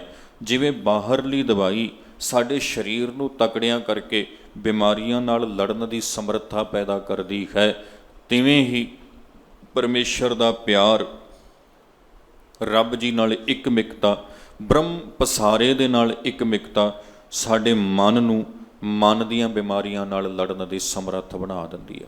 ਅਤੇ ਇੰਨਾ ਸਮਰੱਥ ਬਣਾ ਦਿੰਦੀ ਆ ਜਿਹਨੂੰ ਗੁਰੂ ਪਾਤਸ਼ਾਹ ਨੇ ਬਾਣੀ 'ਚ ਇੱਦਾਂ ਵੀ ਲਿਖਿਆ, ਨਿੱਤੇ ਪੰਚ ਜਵਾਨ ਮੈਂ ਗੁਰ ਥਾਪੀ ਦਿੱਤੀ ਕੰਡ ਜੀਓ, ਹੈ ਨਾ। ਜਿਹਨੂੰ ਲਿਖਿਆ ਗੁਰੂ ਸਾਹਿਬ ਨੇ, ਗੁਸਾਈ ਦਾ ਪਹਿਲਵਾਨੜਾ ਮੈਂ ਗੁਰ ਮਿਲ ਉੱਚ ਦੁਮਾਲੜਾ, ਹੈ ਨਾ। ਇੱਕ ਪਾਸੇ ਪੰਜ ਨੇ, ਇੱਕ ਪਾਸੇ ਇਕੱਲਾ ਮਨ ਹੈ। ਉਹਨਾਂ ਦੇ ਟਾਕਰੇ ਦੇ ਉੱਪਰ ਗੁਰੂ ਦੀ ਬਖਸ਼ਿਸ਼ ਦੇ ਨਾਲ, ਗੁਰੂ ਦੇ ਉਪਦੇਸ਼ ਨਾਲ, ਇਥੋਂ ਹਰ ਕਾ ਨਾਮ ਤੋਂ ਭਾਵ ਲਈਏ ਗੁਰੂ ਦਾ ਉਪਦੇਸ਼, ਗੁਰੂ ਦੀ ਸਿੱਖਿਆ ਹੈ ਨਾ। ਵਾਹਿਗੁਰੂ ਦੀ ਸਿਫਤ ਸਲਾਹ ਗੁਰੂ ਦੀ ਸਿੱਖਿਆ ਵਿੱਚੋਂ ਹੀ ਮਿਲਦੀ ਆ। ਤੇ ਗੁਰੂ ਦੀ ਸਿੱਖਿਆ ਸੁਰਤ ਨੂੰ, ਮਨ ਨੂੰ ਇੰਨਾ ਕੁ ਤਕੜਾ ਬਣਾ ਦਿੰਦੀ ਆ। ਇਹ ਦਵਾਈ, ਇਹ ਔਸ਼ਧੀ ਮਨ ਨੂੰ ਇੰਨਾ ਤਕੜਾ ਬਣਾ ਦਿੰਦੀ ਆ ਬਈ ਮਨ ਵਿਕਾਰਾਂ ਦੇ ਟਾਕਰੇ ਦੇ ਉੱਪਰ ਬੜਾ ਹੀ ਮਜ਼ਬੂਤ ਹੋ ਜਾਂਦਾ ਹੈ। ਗੁਰ ਪ੍ਰਸਾਦ ਕਹੈ ਜਨ ਭੀਖਨ, ਪਾਬਹੁ ਮੋਖ ਦੁਆਰਾ। ਗੁਰੂ ਦੀ ਕਿਰਪਾ ਦੇ ਨਾਲ ਭਗਤ ਭੀਖਨ ਜੀ ਕਹਿ ਰਹੇ ਨੇ, ਗੁਰ ਪ੍ਰਸਾਦ, ਗੁਰੂ ਦੀ ਕਿਰਪਾ ਨਾਲ, ਕਹੈ ਜਨ ਭੀਖਨ, ਭਗਤ ਭੀਖਨ ਜੀ ਕਹਿ ਰਹੇ ਨੇ, ਪਾਵਾਂ ਮੋਖ ਦੁਆਰਾ। ਕਹਿੰਦੇ ਮੈਂ ਗੁਰੂ ਦੀ ਕਿਰਪਾ ਨਾਲ ਮੋਖ ਦੁਆਰਾ ਪ੍ਰਾਪਤ ਕਰਦਾ ਹਾਂ ਭਾਈ, ਮੁਕਤੀ ਦਾ ਦਰਵਾਜ਼ਾ। ਮੈਂ ਨਾ ਤੇ ਕਰਮ ਮਾਰਗ ਵਿੱਚੋਂ ਲੱਭਿਆ ਵਾ, ਨਾ ਯੋਗ ਮਾਰਗ ਵਿੱਚੋਂ ਲੱਭਿਆ ਵਾ, ਨਾ ਹੀ ਜਿਹੜਾ ਆਪਣਾ ਉਹ ਤੀਸਰਾ ਗਿਆਨ ਮਾਰਗ ਸੀ ਉਹਦੇ ਵਿੱਚੋਂ। ਸਾਨੂੰ ਇਹ ਜਿਹੜਾ ਮੋਖ ਦੁਆਰਾ ਹੈ ਗੁਰੂ ਦੀ ਕਿਰਪਾ ਨਾਲ, ਗੁਰੂ ਦੇ ਉਪਦੇਸ਼ ਵਿੱਚੋਂ ਲੱਭਾ ਹੈ ਸਾਧ ਸੰਗਤ। ਸੋ ਗੁਰੂ ਦਾ ਉਪਦੇਸ਼ ਭਾਈ ਬ੍ਰਹਮ ਦਾ ਗਿਆਨ ਹੈ, ਪਰਮੇਸ਼ਰ ਜੀ ਦੀ ਸੋਝੀ ਹੈ, ਰੱਬ ਜੀ ਨਾਲ ਮਿਲਾਪ ਹੈ, ਆਪਣੀ ਸੁਰਤ ਨੂੰ ਪਰਮੇਸ਼ਰ ਵਿੱਚ ਅਭੇਦ ਕਰਨ ਤੋਂ ਹੈ। ਇਹ ਗੁਰੂ ਦਾ ਉਪਦੇਸ਼ ਆ। ਨਹੀਂ ਜੇ ਆਪਾਂ ਉਂਝ ਵੇਖੀਏ ਤੇ ਫਿਰ ਸਾਨੂੰ ਭਗਤ ਭੀਖਨ ਜੀ ਨੂੰ ਪੁੱਛਣਾ ਪਏਗਾ, ਭੀਖਨ ਜੀ ਤੁਹਾਡੇ ਗੁਰੂ ਕੌਣ ਸਨ ਜਿਨ੍ਹਾਂ ਦੇ ਉਪਦੇਸ਼ ਨਾਲ ਤੁਹਾਨੂੰ ਮੋਖ ਦੁਆਰਾ ਮਿਲਿਆ? ਫਿਰ ਸਾਨੂੰ ਵੀ ਉਹਨਾਂ ਨਾਲ ਜੁੜਨਾ ਪਏਗਾ, ਉਹਨਾਂ ਨੂੰ ਲੱਭਣਾ ਪਏਗਾ ਤੇ ਫਿਰ ਉਹ ਮੋਖ ਦੁਆਰਾ ਪਾਉਣ ਦੇ ਲਈ ਉਹ ਯਤਨ ਕਰਨਾ ਪਏਗਾ। ਸੋ ਇੱਥੇ ਗੁਰਪ੍ਰਸਾਦ ਤੋਂ ਭਾਵ ਆ ਸਾਧ ਸੰਗਤ ਸੱਚਾ ਗੁਰੂ, ਗੁਰੂ ਦੀ ਸਿੱਖਿਆ, ਗੁਰੂ ਦਾ ਉਪਦੇਸ਼। ਸੋ ਇਹ ਉਪਦੇਸ਼ ਨੂੰ ਆਪਾਂ ਆਪਣੇ ਜੀਵਨ 'ਚ ਵਸਾਈਏ। 5-7 ਮਿੰਟ ਆਪਣੇ ਕੋਲ ਹੈਗੇ ਨੇ। 2 ਪਦਿਆਂ ਦਾ ਅਗਲਾ ਸ਼ਬਦ ਹੈਗਾ, ਸੋਰਠ ਰਾਗ ਦੀ ਬਾਣੀ ਸੰਪੂਰਨ ਹੋ ਜਾਏਗੀ। ਆਪਾਂ ਸੰਖੇਪ 'ਚ ਉਸ ਨੂੰ ਵੀ ਸਾਂਝਾ ਕਰਦੇ ਹਾਂ। ਅਗਲੇ ਸ਼ਬਦ ਵਿੱਚ ਭਗਤ ਭੀਖਨ ਜੀ ਸਮਝਾਉਂਦੇ ਹਨ, ਐਸਾ ਨਾਮ ਰਤਨ ਨਿਰਮੋਲਕ, ਪੁੰਨ ਪਦਾਰਥ ਪਾਇਆ। ਹੁਣ ਇੱਥੇ ਆ ਕੇ ਭਗਤ ਭੀਖਨ ਜੀ ਨੇ ਸਪਸ਼ਟ ਕੀਤਾ ਹੈ, ਐਸਾ ਨਾਮ ਰਤਨ ਨਿਰਮੋਲਕ। ਜਾਂ ਆਪਾਂ ਇਹਨੂੰ ਅਨਵੈ ਰੂਪ 'ਚ ਇੱਦਾਂ ਪੜ੍ਹ ਲਈਏ, ਨਾਮ ਰਤਨ ਐਸਾ ਨਿਰਮੋਲਕ। ਪਰਮੇਸ਼ਰ ਜੀ ਦਾ ਨਾਮ ਰਤਨ ਆ ਨਾ ਜਿਹੜਾ, ਇੰਨਾ ਨਿਰਮੋਲਕ ਹੈ। ਕਿੰਨਾ ਨਿਰਮੋਲਕ ਹੈ ਭਾਈ? ਪੁੰਨ ਪਦਾਰਥ ਪਾਇਆ। ਕਹਿੰਦੇ ਪੁੰਨ ਪਦਾਰਥ ਪਾਇਆ, ਸਾਡਾ ਪੁੰਨ, ਸਾਡਾ ਭਾਗ ਆ ਇਹ ਬਈ ਅਸੀਂ ਇਹ ਨਾਮ ਰੂਪੀ ਨਿਰਮੋਲਕ ਪਦਾਰਥ ਗੁਰੂ ਦੀ ਕਿਰਪਾ ਨਾਲ ਪ੍ਰਾਪਤ ਕਰ ਲਿਆ ਹੈ। ਜਿਸ ਨੂੰ ਪ੍ਰਾਪਤ ਕਰਨ ਦੇ ਲਈ ਲੋਕੀ ਪਤਾ ਨਹੀਂ ਕਿਹੜੇ ਕਿਹੜੇ ਸਾਧਨਾਂ ਦੇ ਵਿੱਚ ਫਸੇ ਹੋਏ ਹੈਗੇ ਨੇ। ਕੱਲ੍ਹ ਦੇ ਦੀਵਾਨ ਵਿੱਚ ਆਪਾਂ ਇਹ ਗੱਲ ਸਮਝੀ ਸੀ ਨਾ, ਵੱਖ-ਵੱਖ ਤਰੀਕੇ ਲੋਕ ਗੱਠਾਵੈ ਪਨਹੀ, ਬਾਬਾ ਰਵਿਦਾਸ ਜੀ ਦੇ ਸ਼ਬਦ ਵਿੱਚੋਂ ਆਪਾਂ ਇਹ ਸਮਝਿਆ ਸੀ, ਖੌਂ ਬਿਨ ਗਾਂਠੇ ਜਾਏ ਪਹੁੰਚਾ, ਹੈ ਨਾ, ਉਹ ਸਮਝੀ ਸੀ ਆਪਾਂ ਸਾਰੀ ਗੱਲ। ਸੋ ਉਹਦੇ ਤੋਂ ਆਪਾਂ ਸਮਝੀਏ ਵੀ ਲੋਕ ਤੇ ਬੜੇ ਯਤਨ ਕਰਦੇ ਨੇ, ਪਰ ਭਗਤ ਭੀਖਨ ਜੀ ਕਹਿੰਦੇ ਮੈਂ ਸੁਤੇ ਹੀ ਗੁਰੂ ਦੀ ਕਿਰਪਾ ਦੇ ਨਾਲ ਨਾਮ ਪਦਾਰਥ ਨੂੰ ਪਾ ਲਿਆ ਹੈ। ਅਨਕ ਜਤਨ ਕਰ ਹਿਰਦਾ ਰਾਖਿਆ, ਰਤਨ ਨਾ ਛਪੈ ਛਪਾਇਆ। ਤੇ ਇਹ ਵੀ ਚੇਤਾ ਰੱਖਣਾ ਭਾਈ, ਇਹ ਨਾਮ ਪਦਾਰਥ ਜਿਸ ਨੂੰ ਪ੍ਰਾਪਤ ਹੋ ਜਾਂਦਾ ਵਾ, ਜਿਸ ਦੇ ਮਨ ਵਿੱਚ ਟਿਕ ਜਾਂਦਾ ਵਾ, ਨਾ ਛਪੈ ਛਪਾਇਆ, ਇਹ ਲੁਕੋਇਆ ਲੁਕਦਾ ਨਹੀਂ ਆ, ਛੁਪਾਇਆ ਨਹੀਂ ਜਾ ਸਕਦਾ। ਨਾ ਜੇ ਕੋਈ ਇਹ ਆਖੇ ਬਈ ਪਾ ਲਿਆ ਤੇ ਛੁਪਾ ਲਿਆ, ਨਾ ਛੁਪਾਇਆ ਨਹੀਂ ਜਾ ਸਕਦਾ। ਜਿਹੜੇ ਕਹਿੰਦੇ ਆ ਵੀ ਪਾ ਕੇ ਛੁਪਾ ਲਿਆ, ਉਹਨਾਂ ਬਾਰੇ ਤੇ ਮਹਾਰਾਜ ਜੀ ਨੇ ਲਿਖਿਆ, ਕਾਏ ਰੇ ਬਕਵਾਦ ਲਾਇਓ, ਜਿਨ ਹਰ ਪਾਇਓ ਤਿਨੈ ਛੁਪਾਇਓ। ਭਾਈ ਇਹ ਗੱਲ ਤੁਸੀਂ ਕਿਉਂ ਆਖਦੇ ਹੋ ਵੀ ਜਿਨ੍ਹਾਂ ਨੇ ਪਰਮੇਸ਼ਰ ਨੂੰ ਪਾਇਆ ਵਾ ਤੇ ਉਹਨਾਂ ਨੇ ਲੁਕਾ ਲਿਆ ਵਾ? ਲੁਕਾਉਣ ਵਾਸਤੇ ਥੋੜ੍ਹੀ ਪਾਇਆ। ਜੇ ਪਾ ਕੇ ਲੁਕੋ ਲਿਆ ਫਿਰ ਫਾਇਦਾ ਕੀ ਹੈ? ਫਿਰ ਤੇ ਗੁਰੂ ਪਾਤਸ਼ਾਹ ਨੇ ਉਹਨਾਂ ਸਿੱਧਾਂ ਨੂੰ ਵੀ ਕਹਿ ਦਿੱਤਾ ਸੀ ਵੀ ਇੱਥੇ ਪਹਾੜਾਂ 'ਚ ਕਾਹਦੇ ਵਾਸਤੇ ਬੈਠੇ ਹੋ? ਜੇ ਪਾ ਲਿਆ, ਤੁਸੀਂ ਲੋਕਾਂ ਦੀ ਹਾਲਤ 'ਤੇ ਵੇਖੋ ਜਾ ਕੇ, ਹਾਹਾਕਾਰ ਮੱਚੀ ਹੋਈ ਹੈ ਸੰਸਾਰ ਦੇ ਵਿੱਚ, ਸਮਾਜ ਵਿੱਚ। ਉਤਰੋ ਪਹਾੜਾਂ ਤੋਂ ਥੱਲੇ ਤੇ ਸਾਡੇ ਨਾਲ ਚੱਲ ਕੇ ਆਮ ਲੋਕਾਂ ਦੀ ਦਸ਼ਾ ਨੂੰ ਵੇਖੋ। ਸੋ ਗੱਲ ਰੱਬ ਨੂੰ ਪਾ ਕੇ ਲੁਕਾਉਣ ਦੀ ਨਹੀਂ ਆ, ਤੇ ਨਾ ਹੀ ਲੁਕੋਇਆ ਜਾ ਸਕਦਾ ਵਾ। ਜਿਨ੍ਹਾਂ ਨੂੰ ਸੋਝੀ ਆ ਜਾਂਦੀ ਆ ਨਾ, ਉਹ ਤੇ ਛੱਤ ਤੇ ਚੜ੍ਹ ਕੇ ਰੌਲਾ ਪਾ ਦਿੰਦੇ ਆ ਵੀ ਕਹਾਣੀ ਐਵੇਂ ਨਹੀਂ, ਅਸਲ 'ਚ ਗੱਲ ਆ। ਇਹ ਲੁਕਾਇਆ ਲੁਕਦਾ ਨਹੀਂ ਆ। ਸੋ ਮਹਾਰਾਜ ਜੀ ਕਹਿਣ ਲੱਗੇ, ਅਨਿਕ ਯਤਨ ਕਰ ਹਿਰਦੈ ਰਾਖਿਆ, ਰਤਨ ਨਾ ਛਪੈ ਛਪਾਇਆ। ਭਾਈ ਇਹ ਪਰਮੇਸ਼ਰ ਦੇ ਨਾਮ ਦਾ, ਰੱਬ ਦੀ ਸੋਝੀ ਦਾ ਰਤਨ ਇਹੋ ਜਿਹਾ ਹੈ, ਜਿਨ੍ਹਾਂ ਨੇ ਪਾ ਲਿਆ ਉਹਨਾਂ ਤੋਂ ਲੁਕਦਾ ਨਹੀਂ ਹੈ। ਹਰ ਗੁਣ ਕਹਤੈ ਕਹਿ ਨਾ ਜਾਈ, ਜੈਸੇ ਗੂੰਗੇ ਕੀ ਮਠਿਆਈ ਰਹਾਉ। ਹਰ ਗੁਣ ਕਹਤੇ ਕਹਿਨ ਨਾ ਜਾਈ, ਜੈਸੇ ਗੂੰਗੇ ਕੀ ਮਿਠਿਆਈ। ਤੇ ਇਹ ਕਹਾਣੀ ਵੀ ਹੁਣ ਇਵੇਂ ਦੀ ਹੈ, ਇੱਥੇ ਦੋਵੇਂ ਹੀ ਗੱਲਾਂ ਨੇ। ਹਰ ਗੁਣ ਕਹਤੇ ਕਹਿਨ ਨਾ ਜਾਈ, ਪਰਮੇਸ਼ਰ ਦੇ ਗੁਣਾਂ ਦਾ ਜੇ ਵਿਖਿਆਨ ਵੀ ਅਸੀਂ ਕਰੀਏ ਤੇ ਕਹਿੰਦੇ ਗੱਲ ਇਵੇਂ ਬਣ ਜਾਏਗੀ, ਜੈਸੇ ਗੂੰਗੇ ਕੀ ਮਿਠਿਆਈ। ਜਿਵੇਂ ਭਾਈ ਇੱਕ ਇਨਸਾਨ ਜਿਹੜਾ ਬੋਲ ਨਹੀਂ ਸਕਦਾ ਵਾ, ਉਹਨੂੰ ਮਿਠਾਈ ਦੇ ਕੇ ਉਹਦੇ ਤੋਂ ਪੁੱਛੀ ਇਹਦਾ ਰਸ ਕਿਵੇਂ ਦਾ ਵਾ, ਉਹ ਰਸ ਨਹੀਂ ਨਾ ਬਿਆਨ ਕਰ ਸਕਦਾ, ਉਹਨੂੰ ਮਾਣ ਸਕਦਾ ਵਾ। ਹਾਂ, ਰਸ ਦੱਸ ਦੇਗਾ, ਬਿਆਨ ਵੀ ਕਰ ਦੇਗਾ, ਪਰ ਉਹਨੂੰ ਸਮਝਣ ਦੇ ਲਈ ਇਹ ਚੇਤਾ ਰੱਖਣਾ, ਇਹ ਰਮਜ਼ ਬੜੀ ਵੱਡੀ ਆ। ਉਹਨੂੰ ਸਮਝਣ ਦੇ ਲਈ ਉਹਦੇ ਇਸ਼ਾਰਿਆਂ ਦੀ ਸਮਝ ਹੋਣੀ ਚਾਹੀਦੀ ਆ। ਤੁਹਾਨੂੰ ਕਿੰਨੇ ਬੱਚੇ ਨੇ, ਮੈਂ ਆਲੇ ਦੁਆਲੇ ਵੇਖਦਾ ਹੁੰਨਾ, ਜਿਹੜੇ ਨਹੀਂ ਬੋਲ ਸਕਦੇ, ਅਤੇ ਮੈਂ ਕਈ ਵਾਰੀ ਉਹਨਾਂ ਦੇ ਪਰਿਵਾਰਾਂ ਨੂੰ ਪੁੱਛਦਾ ਵਾਂ ਵੀ ਜਦੋਂ ਇਹਨੂੰ ਭੁੱਖ ਲੱਗੇ ਤੇ ਤੁਹਾਨੂੰ ਇਹਦੀ ਸਮਝ ਪੈ ਜਾਂਦੀ ਆ? ਬੋਲ ਤੇ ਸਕਦਾ ਨਹੀਂ, ਤੇ ਇਸ਼ਾਰਾ ਕਰੇ ਸਮਝ ਲੈਂਦੇ ਹੋ? ਕਹਿੰਦੇ ਹਾਂ ਸਮਝ ਲਈਦਾ। ਜੇ ਕੋਈ ਬਹੁਤੀ ਸਵਾਦਲੀ ਚੀਜ਼ ਖਾ ਲੈ ਤੇ ਉਹਦਾ ਰਸ ਦੱਸਣਾ ਹੋਵੇ, ਇਸ਼ਾਰਿਆਂ ਰਾਹੀਂ ਦੱਸੇ, ਸਮਝ ਪੈ ਜਾਂਦੀ ਹੈ? ਉਹ ਕਹਿੰਦੇ ਪੈ ਜਾਂਦੀ ਹੈ। ਇਸ਼ਾਰਿਆਂ ਦੀ ਭਾਸ਼ਾ ਹੁੰਦੀ ਆ ਇੱਕ, ਤੇ ਉਹਨੂੰ ਉਹੀ ਸਮਝ ਸਕਦਾ ਜਿਹੜਾ ਜਾਣਦਾ ਇਸ਼ਾਰਿਆਂ ਦੀ ਭਾਸ਼ਾ ਨੂੰ। ਭਾਵੇਂ ਉਹਨੇ ਸਵਾਦ ਨਹੀਂ ਵੀ ਚੱਖਿਆ, ਪਰ ਉਹਦੀ ਗੱਲ ਉਹ ਸਮਝ ਜ਼ਰੂਰ ਜਾਏਗਾ, ਕਿਉਂਕਿ ਉਹ ਜਾਣਦਾ, ਉਹਦੇ ਨੇੜੇ ਰਹਿੰਦਾ ਵਾ। ਕਹਾਣੀ ਇੱਦਾਂ ਆ, ਅਸਲ 'ਚ ਬਿਆਨ ਨਹੀਂ ਕੀਤਾ ਜਾ ਸਕਦਾ, ਉੱਪਰ ਆਪਾਂ ਮੋਹਰ ਨਹੀਂ ਲਾਉਣੀ। ਅਸਲ ਕਹਾਣੀ ਇੱਦਾਂ ਆ ਗੂੰਗੇ ਕੀ ਮਠਿਆਈ ਤੋਂ, ਵੀ ਜਿਵੇਂ ਉਹ ਖਾ ਲੈਂਦਾ ਨਾ, ਇਸ਼ਾਰਿਆਂ ਰਾਹੀਂ ਬਿਆਨ ਕਰ ਦਿੰਦਾ, ਜ਼ੁਬਾਨੋਂ ਬੋਲ ਕੇ ਨਹੀਂ ਦੱਸ ਸਕਦਾ, ਕਿਉਂਕਿ ਬੋਲਣ ਦੀ ਸਮਰੱਥਾ ਨਹੀਂ ਉਹਦੇ ਕੋਲ। ਪਰ ਹਾਂ, ਉਹਦੀ ਭਾਸ਼ਾ ਨੂੰ ਉਹੀ ਸਮਝ ਸਕਦੇ ਆ ਜਿਹੜੇ ਉਹਦੇ ਨੇੜੇ ਰਹਿੰਦੇ ਆ। ਦੂਜਿਆਂ ਲਈ ਤੇ ਉਹ ਇੱਦਾਂ ਹੀ ਕਰਦਾ। ਬਿਲਕੁਲ ਇਸੇ ਤਰ੍ਹਾਂ ਜਿਹੜੇ ਗੁਰਮੁਖ ਪਿਆਰੇ ਆ ਨਾ, ਰੱਬ ਦੇ ਪਿਆਰੇ, ਸੱਚੇ ਮਾਰਗ ਉੱਪਰ ਜਿਹੜੇ ਚੱਲ ਰਹੇ ਨੇ, ਉਹਨਾਂ ਦੀ ਗੱਲ ਨੂੰ ਜਿਹੜੀ ਉਹ ਕਰਦੇ ਨੇ ਉਹੀ ਸਮਝ ਸਕਦੇ ਆ ਜਿਹੜੇ ਨੇੜੇ ਰਹਿੰਦੇ ਆ। ਦੂਜਿਆਂ ਲਈ ਤਾਂ ਹੋ ਸਕਦਾ ਉਹ ਬਿਨਾਂ ਐਵੇਂ ਬੋਲੀ ਜਾਂਦੇ ਹੋਣ, ਐਵੇਂ ਗੱਲਾਂ ਕਰੀ ਜਾਂਦੇ ਹੋਣ, ਉਹ ਸਮਝ ਸਕਦੇ ਆ ਜਿਹੜੇ ਨੇੜੇ। ਸੁਕਰਾਤ ਦੀ ਗੱਲ ਉਹੀ ਜਾਣਦੇ ਸੀ ਜਿਹੜੇ ਸੁਕਰਾਤ ਦੇ ਨੇੜੇ ਸੀ। ਉਹਨਾਂ ਨੇ ਤਾਂ ਜੀ, ਦੂਜਿਆਂ ਨੇ ਤਾਂ ਜ਼ਹਿਰ ਦਾ ਪਿਆਲਾ ਰੱਖਤਾ ਸੀ ਵੀ ਪੀ ਲਾ, ਸਮਝ ਥੋੜ੍ਹੀ ਸੀ। ਗੁਰੂ ਗੋਬਿੰਦ ਸਿੰਘ ਦੀ ਗੱਲ ਨੂੰ ਉਹ ਜਾਣਦੇ ਸੀ ਜਿਹੜੇ ਉਹਨਾਂ ਦੇ ਕੋਲੇ ਸੀ। ਉਹਨਾਂ ਨੇ ਤਾਂ ਲੱਖਾਂ ਲਿਆ ਕੇ ਘੇਰਾ ਪਾ ਲਿਆ, ਉਹ ਥੋੜ੍ਹੀ ਸਮਝੇ। ਗੱਲ ਤਾਂ ਗੁਰੂ ਗੋਬਿੰਦ ਸਿੰਘ ਜੀ ਉਹੀ ਕਹਿ ਰਹੇ ਸੀ, ਪਰ ਉਹਨਾਂ ਦੇ ਥੋੜ੍ਹੀ ਸਮਝ ਪਈ, ਨਹੀਂ ਨਾ ਪਈ। ਕਿਉਂ ਨਹੀਂ ਪਈ? ਕਿਉਂਕਿ ਉਹ ਨਹੀਂ ਜਾਣਦੇ ਕਿਵੇਂ ਸਮਝਿਆ ਜਾ ਸਕਦਾ ਵਾ। ਸੋ ਗੂੰਗੇ ਕੀ ਮਠਿਆਈ ਨੂੰ ਥੋੜ੍ਹਾ ਸਮਝਣ ਦੀ ਕੋਸ਼ਿਸ਼ ਆਪ ਜੀ ਨੇ ਕਰਨੀ। ਸਮਾਂ ਨਹੀਂ ਆ ਕਿ ਇਹਦੀ ਆਪਾਂ ਬਹੁਤੀ ਵਿਆਖਿਆ ਕਰੀਏ। ਇੱਦਾਂ ਦੱਸਦੇ ਨੇ ਬਈ ਪਰਮੇਸ਼ਰ ਦੀ ਕਹਾਣੀ ਨੂੰ ਭਾਈ ਗੁਰਮੁਖ ਪਿਆਰਿਆਂ ਕੋਲੋਂ ਉਹ ਜਾਣ ਸਕਦੇ ਆ ਜਿਹੜੇ ਇਸ ਮਾਰਗ 'ਤੇ ਚੱਲ ਕੇ ਥੋੜ੍ਹਾ ਉਹਨਾਂ ਦੇ ਨੇੜੇ ਪਹੁੰਚੇ ਹੋਏ ਨੇ, ਜਿਨ੍ਹਾਂ ਨੂੰ ਉਹ ਗੱਲਾਂ ਦੀ ਸਮਝ ਪੈ ਚੁੱਕੀ ਆ। ਉਹ ਫਿਰ ਉਹਨਾਂ ਦੀ ਭਾਸ਼ਾ ਨੂੰ, ਉਹਨਾਂ ਦੀਆਂ ਗੱਲਾਂ ਨੂੰ ਜਾਣ ਲੈਂਦੇ ਨੇ, ਅਤੇ ਬਾਕੀਆਂ ਲਈ ਤੇ ਫਿਰ ਉਹ ਐਵੇਂ ਹੀ ਕੀਤੀਆਂ ਹੋਈਆਂ ਗੱਲਾਂ ਹੋ ਜਾਂਦੀਆਂ ਹਨ। ਰਸਨਾ ਰਮਤ ਸੁਨਤ ਸੁਖ ਸਰਵਣਾ, ਚਿਤ ਚੇਤੇ ਸੁਖ ਹੋਏ। ਰਸਨਾ ਰਮਤ, ਰਸਨਾ ਦੁਆਰਾ ਪਰਮੇਸ਼ਰ ਦੀ ਸਿਫਤ ਕੀਤਿਆਂ, ਸੁਨਤ ਸੁਖ ਸਰਵਣਾ, ਕੰਨਾਂ ਨਾਲ ਵਾਹਿਗੁਰੂ ਦੀ ਸਿਫਤ ਨੂੰ ਸੁਣਿਆ, ਚਿੱਤ ਚੇਤੇ, ਤੇ ਚਿੱਤ ਨਾਲ ਉਸ ਨੂੰ ਚੇਤੇ ਕੀਤਿਆਂ ਸੁਖ ਹੋਈ। ਰਸਨਾ ਤੋਂ ਬੋਲਿਆ, ਕੰਨਾਂ ਨਾਲ ਸੁਣਿਆ, ਤੇ ਚਿੱਤ ਨਾਲ ਚੇਤੇ ਕੀਤਿਆਂ ਵੱਡਾ ਭਾਰੀ ਸੁਖ ਮਿਲਦਾ ਹੈ। ਕਹਾ ਭੀਖਨ ਦੋਇ ਨੈਣ ਸੰਤੋਖੈ, ਜਹ ਦੇਖਾਂ ਤਹ ਸੋਈ। ਅੰਤਲੀ ਤੁਕ ਹੈ ਭਗਤ ਭੀਖਨ ਜੀ ਦੀ, ਦੋ ਸ਼ਬਦਾਂ ਦੀ ਅੰਤਲੀ ਤੁਕ ਹੈ। ਇਉਂ ਕਹਿ ਸਕਦੇ ਹਾਂ ਵੀ ਦੋਵੇਂ ਸ਼ਬਦਾਂ ਦਾ ਤੱਤ ਸਾਰਾ ਤੁਕ 'ਚੋਂ ਦਿੱਤਾ ਹੈ। ਕਹੋ ਭੀਖਨ ਦੋਇ ਨੈਣ ਸੰਤੋਖੇ, ਭੀਖਨ ਜੀ ਕਹਿਣ ਲੱਗੇ ਮੇਰੇ ਹੁਣ ਨੇਤਰ ਸੰਤੋਖੇ ਗਏ ਨੇ। ਕਿਵੇਂ?